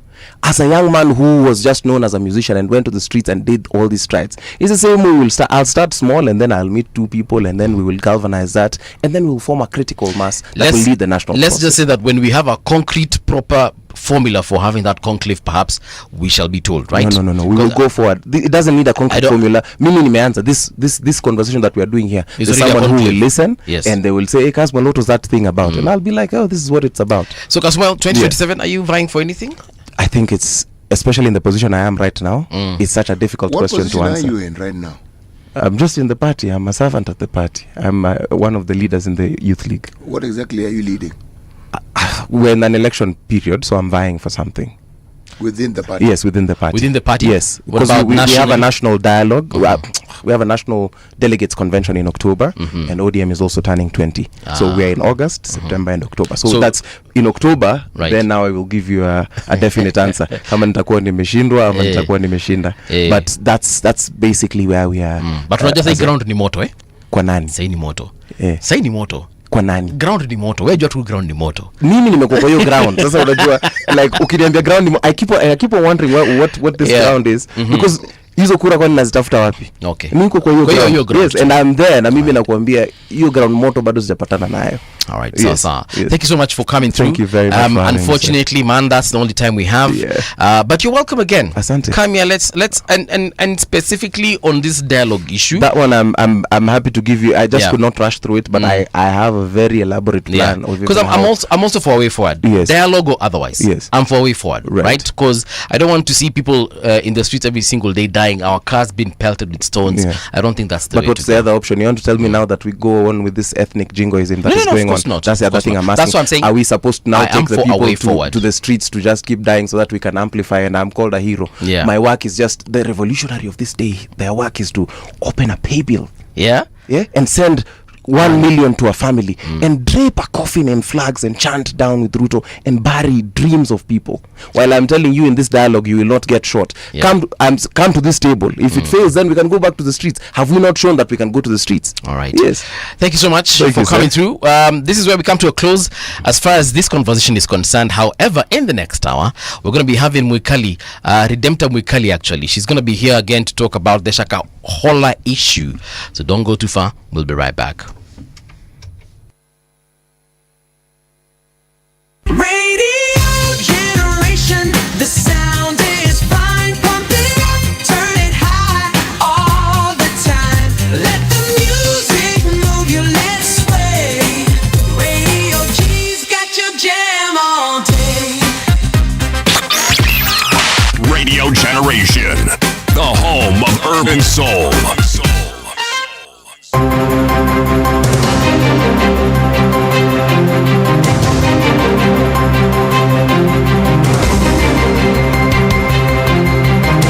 This is the Radio Generation News.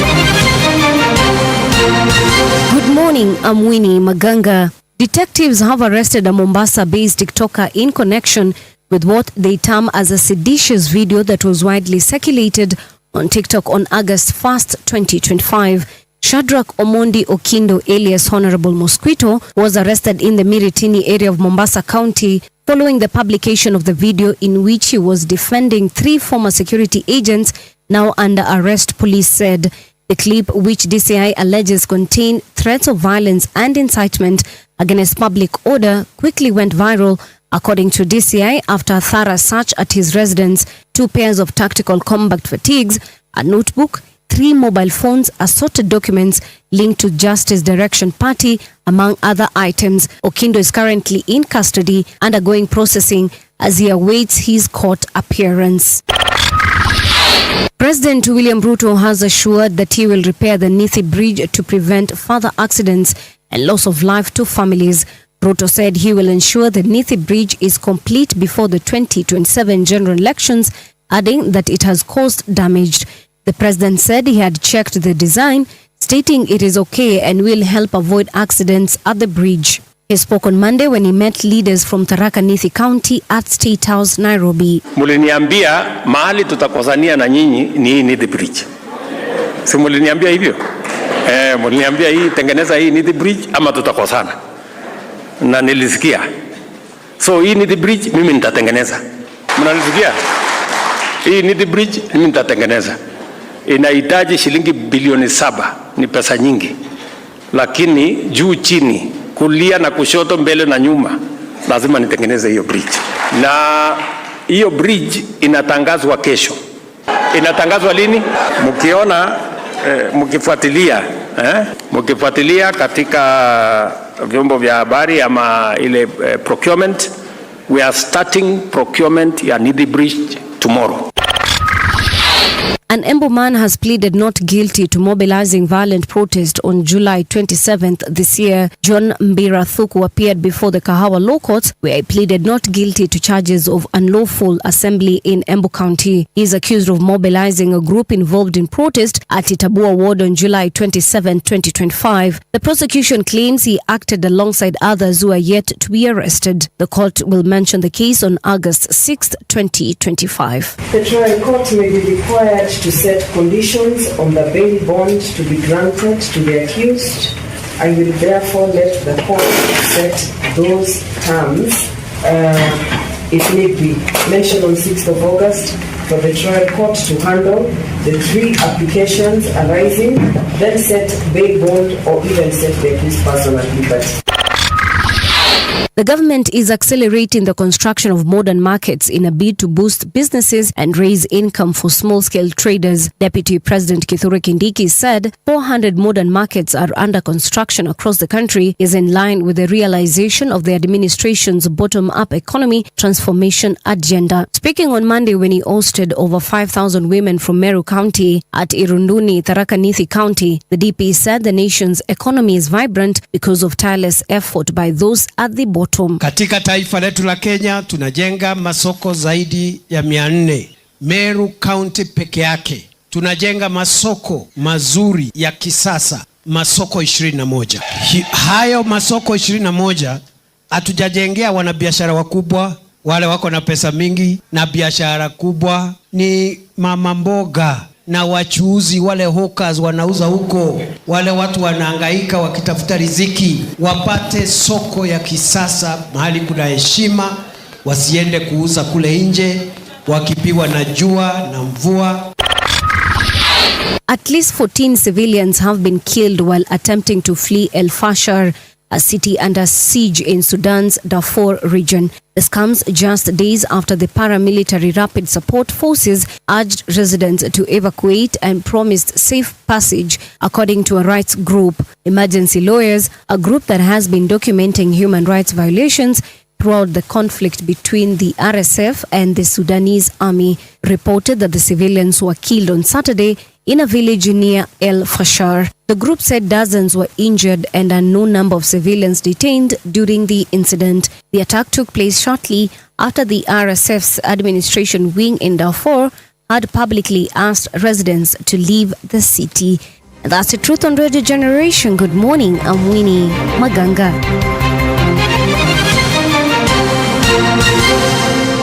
The views and opinions expressed on this program are those of the guests and do not necessarily reflect the views of Radio Generation. Radio Generation assumes no responsibility or liability for the interviewee's views. This is Radio Generation. In the beginning, there was morning radio. But now there is Radio Generation's The People's Breakfast, curious and bold, getting facts from the shadows. That's what it is. Now, as the city wakes and secrets stir, a bright new voice shines. The People's Breakfast. Your morning, your voice, your journey. Good morning. Good morning, my neighbor. Welcome to the home of hard truths and bold insights, Radio Generation.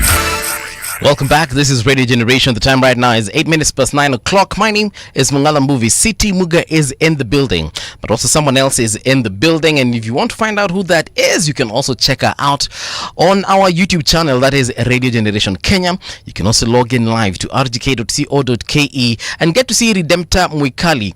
She is a storyteller and a rights activist as well. The conversation this particular hour is about the return of Shakahola and the misconceptions around it. Redempta, a very good morning to you. Welcome to Radio Generation. Thank you very much. Good to see you. Asante sana. Yes. You told me that you know my mom. Yes. You're tutaongea baadaye. I have slept in your home. Really? And eaten goats. You've eaten. Now I think I know where you went to. But welcome to Radio Generation. Thank you very much. Let's just start with you being a storyteller. Yes. Maybe you can tell us a bit about that. What kind of stories do you tell? I tell mostly stories for justice. I realized my whole life, a very big part of my life, I deal with people going through adversity. So I was called somehow an empath. Then I did it as a ministry in church. So started writing full-time in 2017. I've done 2 books. Wow. Yes. Okay. Yes. Maybe you can tell us the titles of these books? Yes, I've written a book about my life, a memoirs, and I call it Did I Order This? Basically, nilijitakia mashida niko nayo. And it's about allowing adversity to shape our lives and build our faith. Right. Yeah, we all go through adversity. The second one was supposed to be a money maker. It was about extramarital affairs. So that would attract a lot of controversy. Of course. When you say you've written about the ABCDs of the other woman, good wives get very upset with you even before they read the book. Yeah. Yes. A lot of the stories we tell, whether it's through our tweets or through books that you've written, are usually most likely from experience. Yes. Are any of your works through personal experience or someone else's lived experiences? I write from my own stories and the stories of those I interact with. Like City Moga, I can extract stories from people. When you approach people and you relate with them, they tell you their story faster than when you just want to get a story out of them. And I was giving an example of, in Africa, we don't do therapy, we share stories. Women meet in a clinic and they start talking about, my husband didn't even come home last night. So that's how I gather my stories, from just listening. In fact, I can't write a book about eavesdropping on people's conversations. Yes. Wow, interesting. Yes. All right. So you being a rights activist, what are some of the passions as far as that is concerned that you have really worked on or currently working on? My area of activism now, I realize, narrowed it to brutalized Kenyans and forgotten victims. It's more of like even stories of injustices that were told and they were left hanging. So that I discovered that was my area of interests. Yes. So today we're talking about Shakahola. Yes. And we are hearing stories of perhaps there's more to it than we previously thought. Yes. Outside even what is happening in court. Perhaps you can tell us what you know about that. Yeah, I think even what you knew, that's why I thought we would talk about misconceptions, was based on who told the story first and from what angle they told the story. So for me, outlining the misconception is, once we didn't resolve Shakahola 1, then we see a repeat of Shakahola 2. And I must just say, documenting this story, because I was doing it from a victim's advocacy point of view, was very intimidating. You are not just afraid of authorities because they had conned out the area and chased out journalists. You're also afraid of the perpetrators, because 500 people don't just die. Yes. So in coming to do this, I'm doing this because now it's happening again. It's time to whistleblow on authorities and say, mlitufukuza kwa ile msitu, so that we don't document the story. So how did these people end up being there? 500 people don't just die. Yes. What happens to them? Are you alluding to the fact that they are killed, or is there something else? Take the view that they didn't kill themselves. Yes. So then how did they die? Because they did die. Yes. And they didn't kill themselves. Yes. City, what are we saying? They were killed. Yes. Okay. You see, that somebody dies at the hand of another. Let's start with something fundamental as neglect. Let's talk about as a willfully enforced situation that has a high likelihood of leading to death. Knowingly. It means you knowingly brought about that death. Okay. Especially where children are involved. The biggest misconception is people volunteered to fast and die. How can a child consent to fast to death? So that was the biggest, for me, misconception. So today, because this story is sensitive, it's a matter in court, I listed the misconceptions, and then we can discuss Please do. those misconceptions. Go ahead. So the first misconception is Mackenzie was a pastor. This is a man who quit pastoring, and he declared it. There's a clip that says, "I'm frustrated. They keep taking me to court, so I am going to live in the forests." Of course, once he gets there, he starts calling it Kanisa Jangwani. Wait, why did people keep taking him to court? I will refer you, and I've sent to your station there. It is his preaching. Yes. It is the content of what he said. Yes. Okay, so that's why he kept even on. had a TV station, a radio, and it's what he kept broadcasting. Yes. Okay. It was problematic, and that is why the authorities kept bringing him in. Okay. Yes. All Don't right. take children to school. Don't go to hospital. Yes. So he had this radical worldview. Yes. Okay. Yes. Yes. That isn't even radical. That is twisted. Yes. There's a difference between radical. Yes. But this one, something that clearly runs against the grain of what it is that makes people's lives better. And that's supposed to be progress. How? Okay. So he had a twisted worldview. Yeah, so the people kept saying, Pastor Mackenzie, and he quit pastoring. He said, "I'm no longer a pastor, I'm a farmer." That's what he said. Of course, that was just a cover-up. So for me, when I say the first misconception is that who he was, I recently saw Reverend Kiama go to a station and say that was witchcraft, and witchcraft in the church, which is an oxymoron, witchcraft and church business. So for me, the first statement I would make very boldly is also the misconception that this was cult. And I think this was occult, which is very hard to prove. So in telling that, it is really hard to prove, Redemptor. Yes. How? Why? Why is it hard to prove? Because people, it's a superstitious, it's a mystical. You are now teetering on the mystical. You are not teetering. You've actually immersed yourself into it.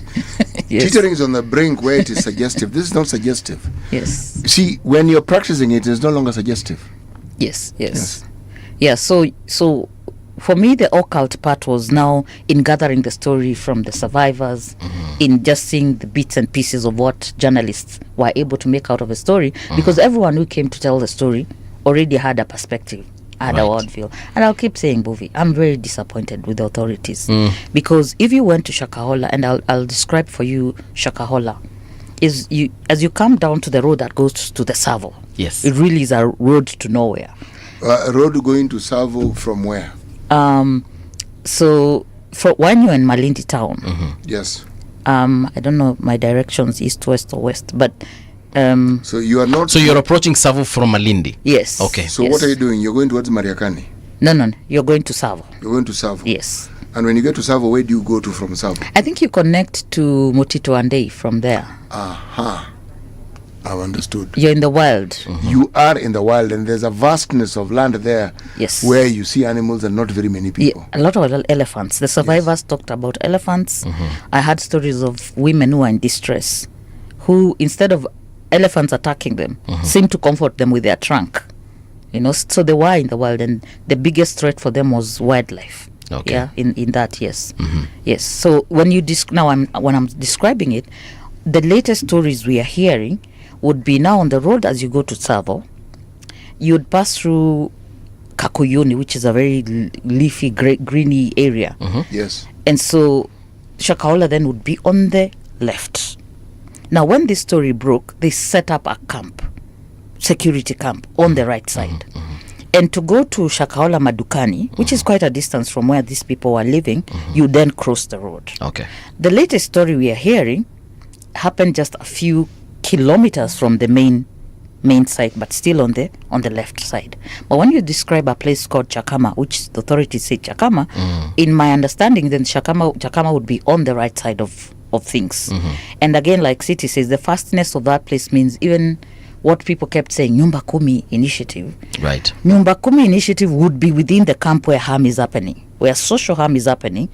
It's already a Nyumba Kumi situation. So all of you Nyumba Kumi are in this thing that people are called in church, and people are saying people volunteered. Okay. So that's my observation. And so my disappointment would be 5 months ago, and I have also sent that link to that story. They discovered and registered children's center kind of scenario, and they found 30 children. And that now this is in the Kakuyuni area. I know Kakuyuni sounds Kamba. Kakuyuni, yes. Yeah, so that's where That is in Giriama territory. Yes. I mean, it's Bantu, right? Yes, and that's where Aisha Juma comes from. That's our constituency. Okay. And so we hear that they found 30 children In a home. that is not registered. And that's, for me, when I heard the story, I knew Shakahola was not over. So these children were in a home, and was it well facilitated in terms of? No. So they're being kept there like. Describe the home. According to the reports, and you'll find the story, because the wakubwa wote, when what do they call them? When the agency, the multi-agency group that comes, the children's office. So they made a press statement when it happened. The home, they said, was like a dormitory setup. 30 children, City Muga. Did each of them have a bed? Did they allow journalists to do pictures there or a video? Meaning, but then how did you know there were 30 children? The report. There is a report. Even if you Google. So they counted them, but they did not have the time to inspect the facility or the home. It will not come out. Some of these things make the government look bad, I would say. So the story says, for me, the shocking part of this story was where the children came from. But how does the government look bad? This is part of the county government. Yes. National government has a presence. Yes. In the form of what we used to know as DOs, chiefs, and what have you. All right? Yes. Yes. Question number one. These people no longer have the powers they used to have once upon a time. They're more or less like, should you say, glorified supervisors. Macho ya serikali. Exactly. So, them looking bad would mean there's an implication they knew and did nothing about it. That's when you look bad. Okay. If something happened and you had no idea, how do you look bad? Because you can't honestly know everything. I would guess one videography would have been we can't photograph and videograph the children. Who was preventing people from photographing and videographing? The story was very interesting when it came out. That's what I'm saying. I've seen it was done by KBC, and I've seen a YouTube link. I don't know which station did it. So for me, what the city I want to point out, and you can ask me questions about around it, is where the children came from. That was very alarming because they said, right. There were 30 children. Yes. And they were not locals. Yes. Before we get to the children and the fact that they were not local, I want to take you back just one or two sentences. Actually, one. You said there was the first assumption you said was that Pastor Mackenzie was a pastor. The second one, you said it was a cult, but now you're alluding to the fact that it is an occult. Yes. So that means these people had tapped or are tapping into the paranormal, yes, the spiritual realm, and so on and so forth. Yes. Which Siti Muga here asked, you said which we can't prove, but Siti Muga said, but it is very easy to prove. I want to get your thought on the fact that we cannot prove it. Yeah, because you see, people look at it from a scientific approach, and that's why the journalists ran with the story of cult members, and then because they are unable to produce evidence of it being an occult. Yes, all right. Yes, and it was the shortcut. It was the easier way to do the story, and for me, the saddest thing about the Shakahola story when it broke was how we ridiculed the survivors. That was for me the shocking. We made TikToks out of it. We made fun of wajinga walienda kula wakajikataza chakula. And so another misconception movie, and that's why I'm going on the mystical, is that you can fast to death. People do it in India every day. Yeah, they were saying that it's that easy. Yeah. Okay. Or that a child can fast to death. Personally, I can't even go without a meal. So it means I wouldn't know my capability or ability to fast to death. Yes. But it is happening. Yes. So Siti Muga, I don't know if you fasted. I have. It tastes. It needs a lot of willpower. Yes, the willpower. So a child has. It's also very liberating. Yes, it is. And so we have a people here who are done practice, and they used to call it kupanda. So unapanda siku mbili unashuka, unapanda siku mbili unashuka, and then you're told now we are pandering consistently. So it means someone is going to force you. And this report by the Kenya National Human Rights says they were forced. So that's the enforcers come. It means, and for me, I would tell small stories here and there as I prepare to write a book one day, that the most cruel story I had, so that people understand what voluntarily fasting versus torturing a child, for example, to death, is mtungi. You know how there's a mtungi that the kifuniko does not, you don't screw it on top like you do your water bottle. Yes. It has this, I don't know how to describe them, that to tighten it, sometimes people take a piece of rock. Unajua hiyo mtungi? Yes. Hapa juu iko na like a star sort of Sitini kama ni a group of schools ajui hizi mitungi zinafinyangwa. So you finya the mtungi with a rock, right, so that the water doesn't pour out when you're carrying. So can you imagine a scenario where you take that rock and you tighten that mtungi, the lid, and you have a child? Do you think the child would drink that water?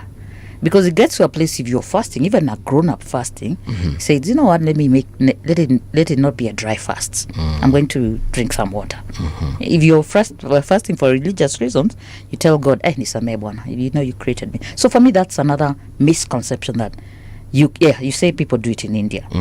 If you take someone in a jungle, for example, where food has to come from Malindi, then they're not fasting, they're being starved. Okay. Yeah, you're denying them access to food. Right. Yeah. Okay, so now we've gone through 3 misconceptions. Yes. What's the other one? Okay, so the other misconception is that people were willing participants. Watu walijipeleka kwa ile msitu. Yeah, so according to the human rights report, again, you hear of story, and the stories that I've had, and one of the stories is a family that left a place in Kitui, and the brother told them about this place. And at this time, if you go to your apps everywhere, you see land for sale in Malindi. So it wasn't far-fetched that there's land for sale in Malindi. And truthfully, you can get land in Malindi for as little as 50,000. So we had a group of people who were there to buy land. Remember, this man is going to introduce communal living and farming. So that's one of the biggest misconceptions, that everyone who was there for religious reasons. Okay. Some were there for economic reasons and for social reasons. Yeah. So that's a big misconception. So wait, so that we can get that point before we exit. Yes. You're saying that some people had gone there legitimately to buy land. Yes. But they ended up joining an occult and then they died. Being caught up. No, they joined the cult. An occult refers to a practice that is deeply steeped in mysticism na vitu kama hizo. Sasa uchawi na kadhalika, and so forth and so forth. Yes. In my community, night running and other associated athletic activities. That's an occult. Yeah. All right. Yes, hizo. Okay, so so they found themselves being initiated into this situation, and then they ended up dying. Initiated would be a willing thing. And I wish. What prevented them from leaving? Enforcers. And that is in the report. Yes. So the people who ensured that, and not just for the children, because the children, I think I had someone who wazazi walikuwa na wazuia, but for the adults, yes, there are some people, let me call them guards, who prevented them from leaving. Yes. So I'm sharing what's in that report because people have ignored that report. It's a 38-page It's report. not that they ignored the report. We don't read reports. Oh, okay. We like stories. Yes. We prefer stories, yes. And we prefer stories that are anecdotal and laced with things that appeal to us. Reading, no. Yes. And especially a story where you already formed an opinion.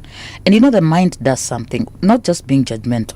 Your mind shuts. If someone starts talking about Illuminati, things that you don't really understand, the Freemasonry, and then your mind shuts down. You're like, that's too complicated for me. So in telling this story, I think journalists just entered there, and every journalist who entered there came with their piece of story. Okay. So for me, I was focusing on the survivors. And one of the things I would say is almost laughable that you con off an 800-acre piece of land to prevent maybe the story from leaking.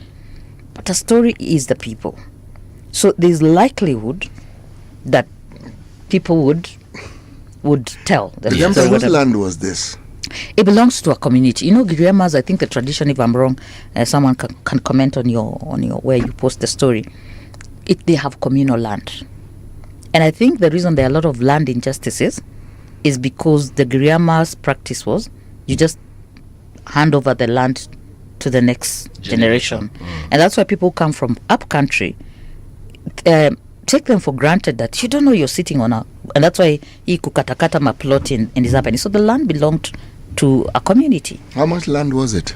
You're talking about the 800 acres. The totality of it, or was that just a portion that was given to Mackenzie? Now the one that was given to Mackenzie was 800 acres. A lot of stories have been done.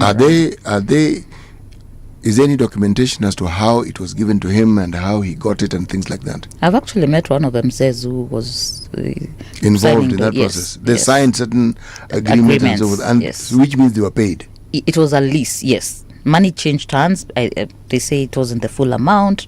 Then you remember people came on TV saying that we are the owners, and another group came and said we are the owners. Remember? Yes. At that point, it gets muddy. Yes. Yeah. Okay. In fact, the story changes from what you're dealing with to now land ownership. Yes. Yes. Because the person who's leased the land to farm, you remember he's gone there to farm. The person who's leased the land to farm has now started selling. Yeah, so the members already have a plan. We are going there. There were people who were in the church, in that you can say cult, who believed everything he said.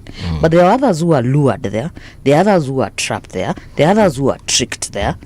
So there's a core group. Yeah. The second misconception, of course, would be the composition of who was there. Who was there? Who are the majority who are there? So I don't have the statistics. Yeah. But you'd think the Giriamas would be the most because of the original church members. But that is not the case. Yes. Kambas would be more because I even hear of a bus that left a place in Mwingi, old bus. Heading towards Shakahola. Yes. So you can imagine. And what were they going to do, this bus full of people? To go and see opportunity, a land of gold and milk and honey. It had been sold. The idea had been sold that there's land available in this place in Malindi that you can actually buy. For as little as 10,000. Kwani there's no land in Mwingi? Mashamba yako. Lakini, Redemptor, there's a question I have here because I'm listening to you and I hope the listener is also not getting lost as I am, because here we started talking about Shakahola and we got into a conversation about occultism. Then now we are talking about land issues. So someone left Mwingi. Let's go with the examples that you have given us. So someone left Mwingi all the way to Shakahola, hundreds of kilometers away. These people did not leave Mwingi for religious purposes, no. According to you, yes, half of and them the report that you've gathered is so the reason why this bus load, about how many people are there in this bus? A 60 carrier. So 60. 50, yeah. So let's go with 60. So 60 Kenyans left Mwingi, majority of them being Kambas, went to Shakahola for opportunities, economic opportunities, but ended up dead, starving specifically to death. First of all, who sold them this idea? The members. That's what I'm saying. When I say the misconception is not all who are there for the same reasons. I have understood. Mwingi is not around the corner from Malindi. Yes. Okay? Yes. Who is it who sold this idea of this land to the point where a busload would leave? Because it took time for it to take root and people agree to end it. The church member, a church member. So there were church plants also. So there's a church in Mwingi where these people came from. Yes. So a church member went and told these people in this congregation that, hey, niaje, kuna mahali panaitwa Shakahola, mashamba ni mengi, ukiwa na shilingi 10,000 utajinyakulia shamba. So mtu akatoka Mwingi kwao, mahali pia labda akona shamba, ende akanunue shamba Shakahola. Okay. Mwingine anauza shamba. Sasa and also in the 60, half of them will be children. You understand? There will be 18-year-olds. So they are relocating. They were uprooting, essentially. Yes. You see what I'm talking about? So I'm not talking about the land to complicate your leader. That's why I'm going step by step. Like, okay. Not everyone was there willingly. Okay. So this particular group had been sold to the idea that there was land that was available, and so you could even sell your piece of land because in Mwingi, then you can go and buy an even bigger piece of land in Malindi. So if I can sell my land in Mwingi for maybe say, I don't know, 300,000, I could go to Shakahola and buy a shamba that is 30 times bigger than what I have. Yes. Okay. And Malindi sounds very attractive. Like you think of Malindi, you start thinking the beach. Yes, that is what comes to mind. You don't see the jungle side of things. Yes. Okay. Yes. Okay. Yes. Carry on. So of course the other one is the children consenting. So we have a case. We have 4 cases against Malindi, Mackenzie. I think there are 4. One is in a Malindi court, and the specific one in Malindi is the counts of 191 children. And so that brings me to, why did journalists, and I have to be very hard on them, not focus on the children? Because when we focus on the children, this whole story changes. You understand? How does it change? How does that change? 191 children cannot fast. That's why I'm saying the story changes to children are tortured to death. Children were starved to death. That should have been the breaking story. How old were these children? What is the range of ages? 18 kwenda chini. Yes. Yeah, but an 18-year-old will know what fasting means.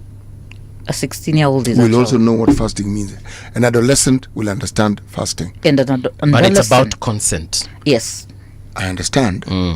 My point is not to cast aspersions as to what is being said. I am simply saying that they understand. I have not touched consent. They would understand. And if they understood, that's when now your case has more volume and has more momentum. Because if they understood, then they would have at some point said, we No are way. not exactly. So and that they ended up dying means something that did not involve their willingness was applied. So let me remember, I hope I can, 18-year-old Paul Mongala Mbuvi. Yes. I don't think at 18 years of age, I had much control in terms of, I mean, I know what fasting is, and I know nisipokula nitakufa. But if there's someone I'm looking up to, say even my parents or an uncle, or even Siti Muga, someone I really look up to, and he tells me, Mbuvi, I think this is the only way to heaven. And if we fast, we die, we're going to heaven. I think at 18 years old, chances are you might be able to convince me. Yes. Chances are. Yes. And that is why I am agreeing with her when she says that it is not possible for people in that age bracket, 18 and below. I don't know, because kuna ingine chini zaidi walienda huko. They were babies. Yes, Yeah. babies, yeah. Yes. I don't think they are people, for them it's about, is that what I'm looking for? It's not influence, but it's more of mind control, for lack of a better word. Sorry? Obedience. Yeah. So if my mother at that age told me that this is what we're doing in terms of our church, our religion, and our understanding of our spirituality, I think at some point I might actually be inclined to agree with that. You have a valid point, because if I reflect on myself at 18, I would have disagreed. I have been disagreeing with things most of my life, so and I've not been afraid to disagree. Yeah. So it's again, even with my parents, I would disagree. Yes. So it's not a question of, you see, in a situation such as that where your own parents are fasting, your point becomes very valid. Yes. Yes. You've trusted them all your life. Yes. Why not now? So these parents that left with their children in Mwingi, from Mwingi to Shakahola, I'm assuming that perhaps for most of them this was a situation. Yes, but you see the physical, like if you're talking about giving up something else as an 18-year-old boy, remember you're an 18-year-old boy who's gone through high school. You know the culture of Mukate and everything. The first culture shock for anybody who ends up in Shakahola is the living conditions. Yeah, it didn't matter how bad your house was in Mwingi. What you were walking to was worse. Was hell. Okay. Yeah, because you're walking to a place where you're sleeping on those wooden stick beds, kind of thing. You had a TV, most likely, even if it's connected with a solar panel. You had that solar panel. So you're going to another world where every aspect of your life is going to be controlled. Okay. To the extent that the young people had to walk along, because of the weather, there was a time they had a dam. It dries up. And you find they were doing chichas and kundes next to that boma. The other thing I found interesting as I talk about the living arrangement is the structures that were found, the few pictures that you all saw on news, were not enough for the numbers that we were hearing. So did it mean that people were sharing houses? That because the stories of people first, when they were living in the wild, they were even using karatasi. So how did we not find a whole estate, even in the jungle? You understand that if you had, they've been clustered in 250 families. Yeah, the people who've gone missing, you calculate that there were cousins. These ones were 8. These ones were 6. So they've been clustered in the missing persons. So into that. So it tells you then there's no willingness. You see, you could be willing when you're in Mwingi. You could be willing and you're flowing with kupanda kushuka. When you arrive there, you realize apana. This is not what I signed up for. Nope. No. And then you can't go back. Do we have cases of any people who actually went back and left? Yes. And how, with the enforcers there, how did they manage to leave? Okay, so one of the things I noticed is once you became problematic, like you went to authorities, he would let you go. They would let you go. And the biggest story would be a story of a man called Omari Mtimba. I forget his name, and I haven't spoken to him in a while. And his story is one of the biggest stories of injustice I've ever witnessed in connection with this story. Because his journey looking for his children starts in 2019. And we're talking about a story now that breaks in 2023. And he had gone public. He wrote letters to everybody from the IG to everybody that his Why sons was he looking for his children? The eldest was in university. So was an adult. Carried the brothers. 2 twin boys and a younger one. And brought them. Did these children have a mother? Yes, they did. Where was she? They were in a family of 5. So they left 3 boys and left 2 children with the parents. So the journey begins where they? The journey begins, and these were very proactive parents. They didn't just sit and say. They cried, they worried. They reported to the police station. They made the journey. They used Safaricom to track numbers. They send money to try and see, and they're told, oh, wanaonekana lunga, wanaonekana this kind of thing. And they come to Malindi, and they are told, if they are your children, show us the birth certificates. And what has the bigger boy done? He's taken the birth certificates. And remember, these are people now, that clique of followers, they were burning documents. So the hardest thing for everybody who came to report their child missing was identifying that you're. And this is a man who had a good rapport with authority. Let me say, I'll make a quick observation in connecting this story. There are 2 Mackenzies. And if you talk to people who knew him in 2018, 2017, and you tell them that he's responsible for this, they will not believe you. They will not believe you. Because even all of you, when you saw him on news, his demeanor, and when I first met him in a court, I'm short. You've seen I'm short when I walked here. He's my height. So the first thing that shocks you is like, really? This guy? Very unassuming. Yes, because a lot of times when you look at his clips preaching, you see the bit of the charisma. But it's not all there. We've seen more charismatic preachers. So he was an unassuming guy in the town. He walked, he ate in the kibandas. And then there's the place now he starts where now the arrest starts. He starts being a bit extreme. And Huduma number was one of them. He even took a truck and went around the town preaching against it. Don't. So now you see him escalate into radical kind of beliefs. There's a time Twisted. when you listen, when he starts to preach, he starts to preach about the occult. Now he enters that world, and he even at one point starts to name all the business people who have majini. It's not just story of Wakamba na Mayini. All the business that have mayini have majinis. All the mosques that have majinis. So he starts on a war path. He gets out on because he's already fighting the government by not having kids not going to school. So the 2019 story is for me one of the greatest stories of injustice, because had we listened to this man, we would have saved his sons, and we would have saved 191 children. But the authorities ignored him. Actually, why did the authorities supposedly ignore? And as you answer that one, I'll just add something in there, because we have this thing called NIS, National Intelligence Service, which, from my understanding, they are know-it-all when it comes to even just following individuals such as yourself. You might not know it, but chances are NIS are just following you, trying to understand the kind of person. I'm on X talking about right, yes. Exactly. So and they might be following CT myself because of the nature of They our are job. information gatherers. So now, how is it? Here is someone with a truck in Mombasa, or was it Mombasa or Malindi? Yeah, Malindi, campaigning against Huduma number. Then here he is again, mentioning the mosques that you said that probably are using ushirikina, mentioning churches and mentioning business people and so on and so forth. And then he ended up killing or being responsible for the death of 191 children and countless other adults. How is it possible in your books? It's shocking because Malindi is a very small town.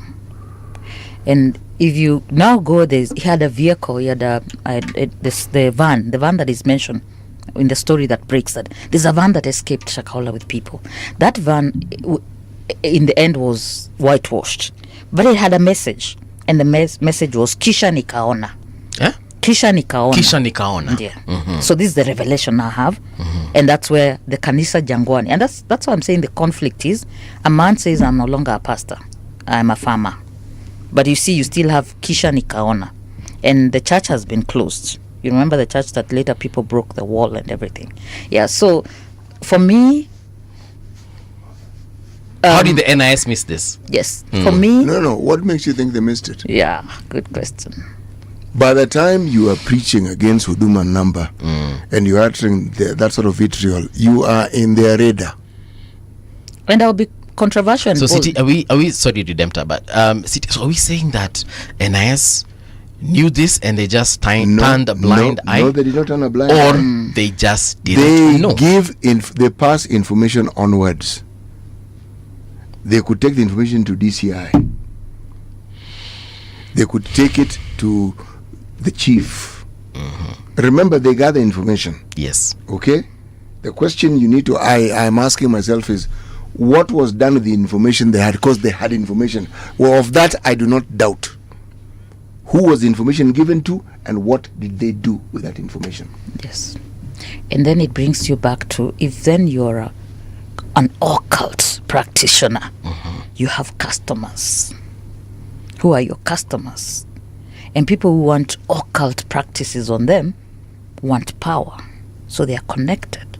So I'll leave it there. So, no, I'm not leaving it there. Because what I'm hearing being insinuated is that the congregation... Someone ordered souls. Yes. Very many long words. Yes. Somebody, the congregation was being used, or the implication is that for occult practices. Right. That is the implication. Because a lot of occult practices also have to do with human sacrifice. That's why I said someone ordered souls. Because you said whoever was, assuming we go with this narrative. So that means that Mackenzie alikuwa anafanya ushirikina. Si hivyo ndivyo tunajaribu kusema. Na na uwezekano hii nilikuwa ni ushirikina. Si ndio? Kwa hivyo kuna mtu alikuwa amesema kuna services alikuwa ameitisha kutoka kwa nani? Kwa Mackenzie. Alikuwa ameweka order. Ameweka order. Na ili Mackenzie aweze kutimiza hii order, ni lazima angefanya nini? Angepata hawa watu wote, all these souls that were sacrificed at that altar. But remember, one of the things... Or somebody alimruka. It is possible, but one of the things that is common among people who have been cult leaders is that there are individuals who actually like excessive control. And if it is a religious belief, the religious belief revolves around them. They are either the man of God or they're the whatever it is, but the people who have a savior complex. Yani, ni wao. And the strange thing about such people is they also tend to be fairly convincing. That is the interesting thing. So that demeanor that you see, that's just his demeanor. Yes. Very many people who have gone before him, who led such groups, were some of the most unassuming people you could ever come across. True. There's nothing about them that would alarm you and say, no. And the extremity of his preaching appealed to some people. Without mentioning names, we have leaders who say they're religious, and even Christian leaders who have churches and following. When you listen to what they preach, you wonder, how on earth is this man? How on earth? And the church... Is he able to fill that church? How on earth? And it is full. In your mind, you say, but this guy utters nonsense all the time. Why? the church is full all the time. So the appetite for such things is there. You could argue the man tapped into it. And also, the people who believe in superstition the most are Kambas and Giriamas. Let's not escape that. Actually, let's be fair. Let's be fair. The question would be, which community in Kenya is not superstitious? Very true. Because it is the degree of superstition that we're speaking of, Yeah. and then there's the advertised degree of superstition. Even the smaller communities, whether they are Asians, whether they are Kenyans of Arab origin, superstition.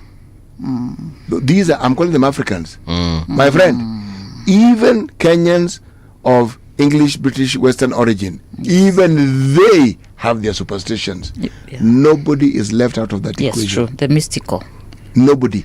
I mean, even the whole idea of Christianity is superstitious, Yes. right? Yes. But anyway, Even wearing beads and touching them. Exactly. I was at the beach another time and I saw a Mwarabu boy, very friendly, came and chatted me. And he saw seaweed. And he told me, we put this in the house to spell out evil spirits. Actually picked it and took it to my house. I'm like, what's the harm? yeah. And but it was a story that was interesting. Right. And also I must point out, because you said the convincing part, one of the survivors who had left before all these things happened said that this man, unlike all your pastors, you have hierarchy and your MPs you can't reach, you didn't need to talk to an elder. Talk to him. You talked to him directly. You picked up, even when he had a TV station, and those numbers that were being running there, Called him and he answered. he answered the call. So he was very accessible. And one of the girls tells me he was a father figure to her.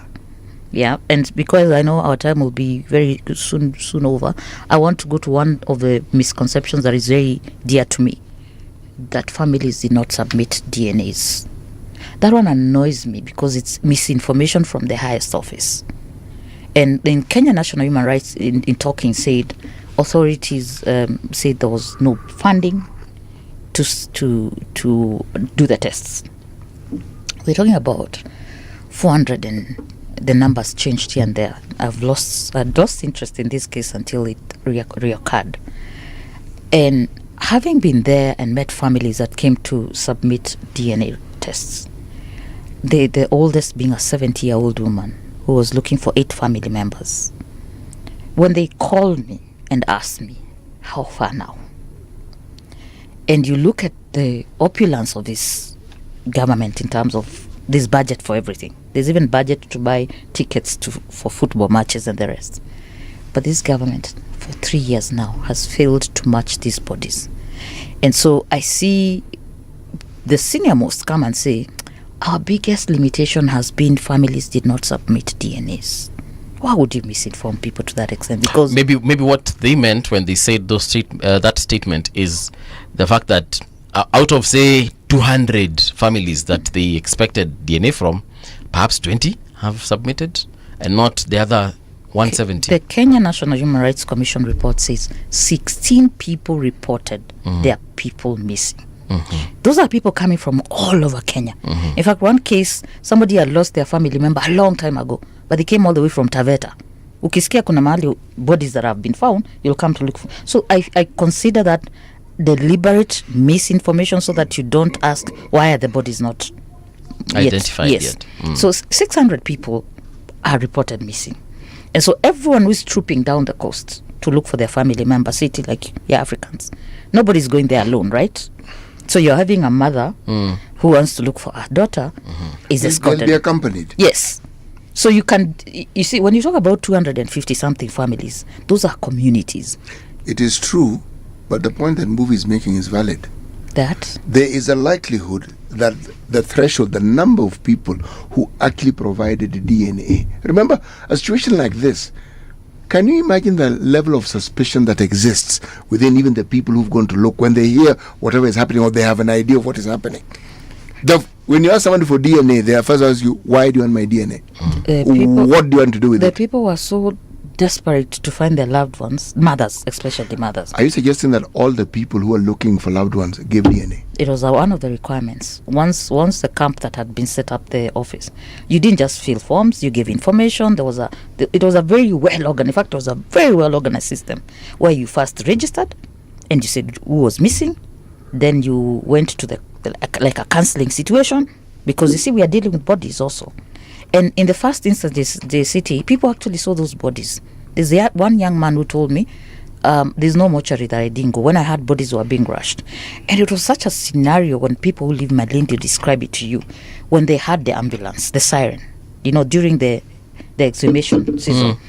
Those things were traumatizing even to the community. They had the siren, they knew more dead bodies. So the first discoveries, and how even Mackenzie was arrested, the first discovery is people who had been released. Remember, there was a case, and the case was one man reported his grandchildren, and one had been killed. The other one reported and was saved. 2 were killed, and he had an order for exhumation. You understand? The killings have started, and this man, forgetting his name, he got buried his kin. So there was an exhumation order, and Mackenzie was arrested and released. So when people heard the killings were, and they came and they knew their families were there, when they came, among the spectators coming to see the rescue operation were the people who had been released. And how did this show up? The people who had been released? Some showed up as dead people. What do you mean? Come again. Rewind, selector. The dead were given names of people who are alive. No.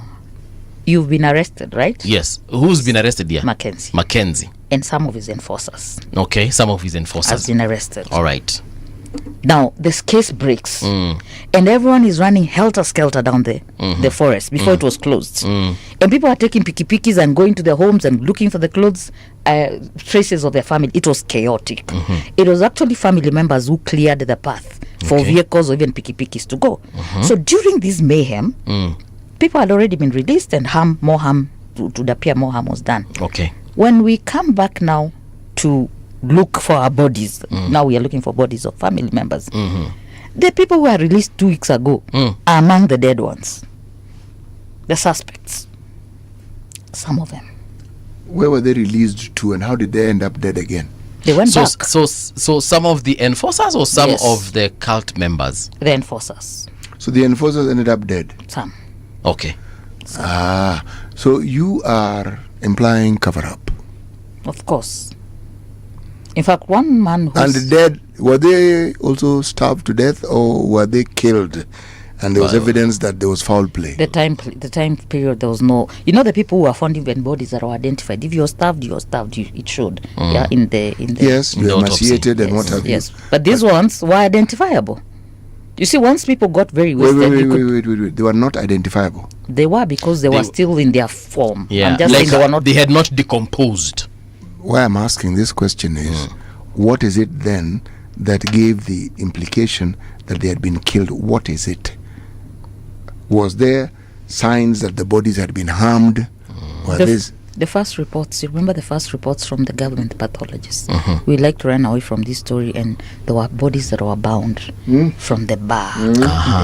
That story was not as highlighted as starving yourself to death. Okay. Starving yourself to death was the biggest story. The reason why I'm asking, there were even reports of people who had been struck by blunt instruments. Yes. So, blunt force trauma. Yes, that was there. And it wasn't 1 or 2 people. Yes. My last one would be that it is easy to report your child missing, like I've told you. In this case, when you don't even have a birth certificate. This country lacks a number alert. Where when I go back to the latest story of 5 months ago, 30 children were found. Some from Kisii, Ukambani, Siaya, and then... Western Kenya. Yes. Now, those 30 children, you would think there's a system where they are missing from. Yep. There would be like a national alert. Yes, it does not exist. So that I would look at. We learned nothing from Shakahola 1. Okay, but if we could have done nothing else, is to have a system where a child that is missing. Redemptor, we didn't do nothing, as you put it. About that particular thing. We didn't do was we didn't do enough. Yes. Because the enough would also involve follow-up. Yes. There's a lot that was done that we've never done before. You even talked about how organized they were, all right? How Red Cross came in, who came in, and the people came in. The issue that we're talking about when dealing with such a disaster is how non-governmental organizations chime in and seem to do the bulk of the work. And when you come to the government, like the government pathologists, you don't need to be told that they are overwhelmed. You don't need to be told. You know they are. You know they are. And you also know that they do not have the wherewithal that is required for them to do what. Now, I hear you asking the question, should a case like this not have been given a little more empathy and understanding so that funds could be found to make sure that these things were done? Because funds are found for many things in this country. Even if it wasn't budgeted for, could that not have been? I asked a friend of mine that question, and the answer was they were poor. They were what? Poor. They were poor people. Essentially, you're saying they didn't matter. Yeah. They were insignificant. And I say that with pain. I don't say that with the joy. The last one I have to point out is the church did not step in. The misconception, the church didn't step in. I have very credible information that the bishops showed up. You know, they have a council. The Catholic bishops or others? Yes. Okay. It came out, you know, they will fly down there. They are big people. And they will drive all the way, the person in charge. And thereafter? Not allowed. The church. I went and I inquired from the church, the interreligious. I knocked on many doors to do this. They were not allowed to do what? To even step in there and go and do, or even see the survivors, and even help the survivors. Who is this person who was preventing people from doing all of this? Was it the IG? Was it DCI? Was it government pathologist? Who? Was it the chief? Who? No, this was high up. Now, by the time you're calling off. Who were the people they brought there? The high up was represented. Who the government body that was representing them, who was it? There was a whole station set up, like a police station, like a command center. So we're saying it's the police? It's a government that said no, nobody is allowed access. So the police were enforcing what the government has told them? Yes. So the government here is who? The county government or the national government? The national government. But you know something? So because I'm trying to trickle it down. So Yes. is it the CS? No, but I can understand them cordoning off. Okay. If it's a crime scene and people are walking all over it, yeah, the very process that you're trying to preserve, yes, will definitely be tampered with. Yeah. But there's the other question of, and this is the conspiracy theory. What if that wasn't the case? And you have like 30 seconds. We have to leave now.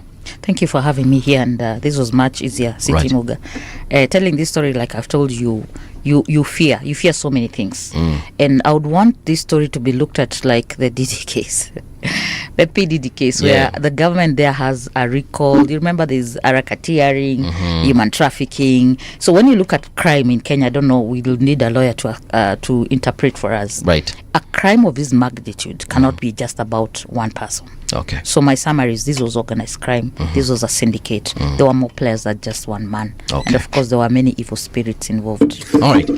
Thank you so much, Redemptor Mwikali. Unfortunately, that is the time we had.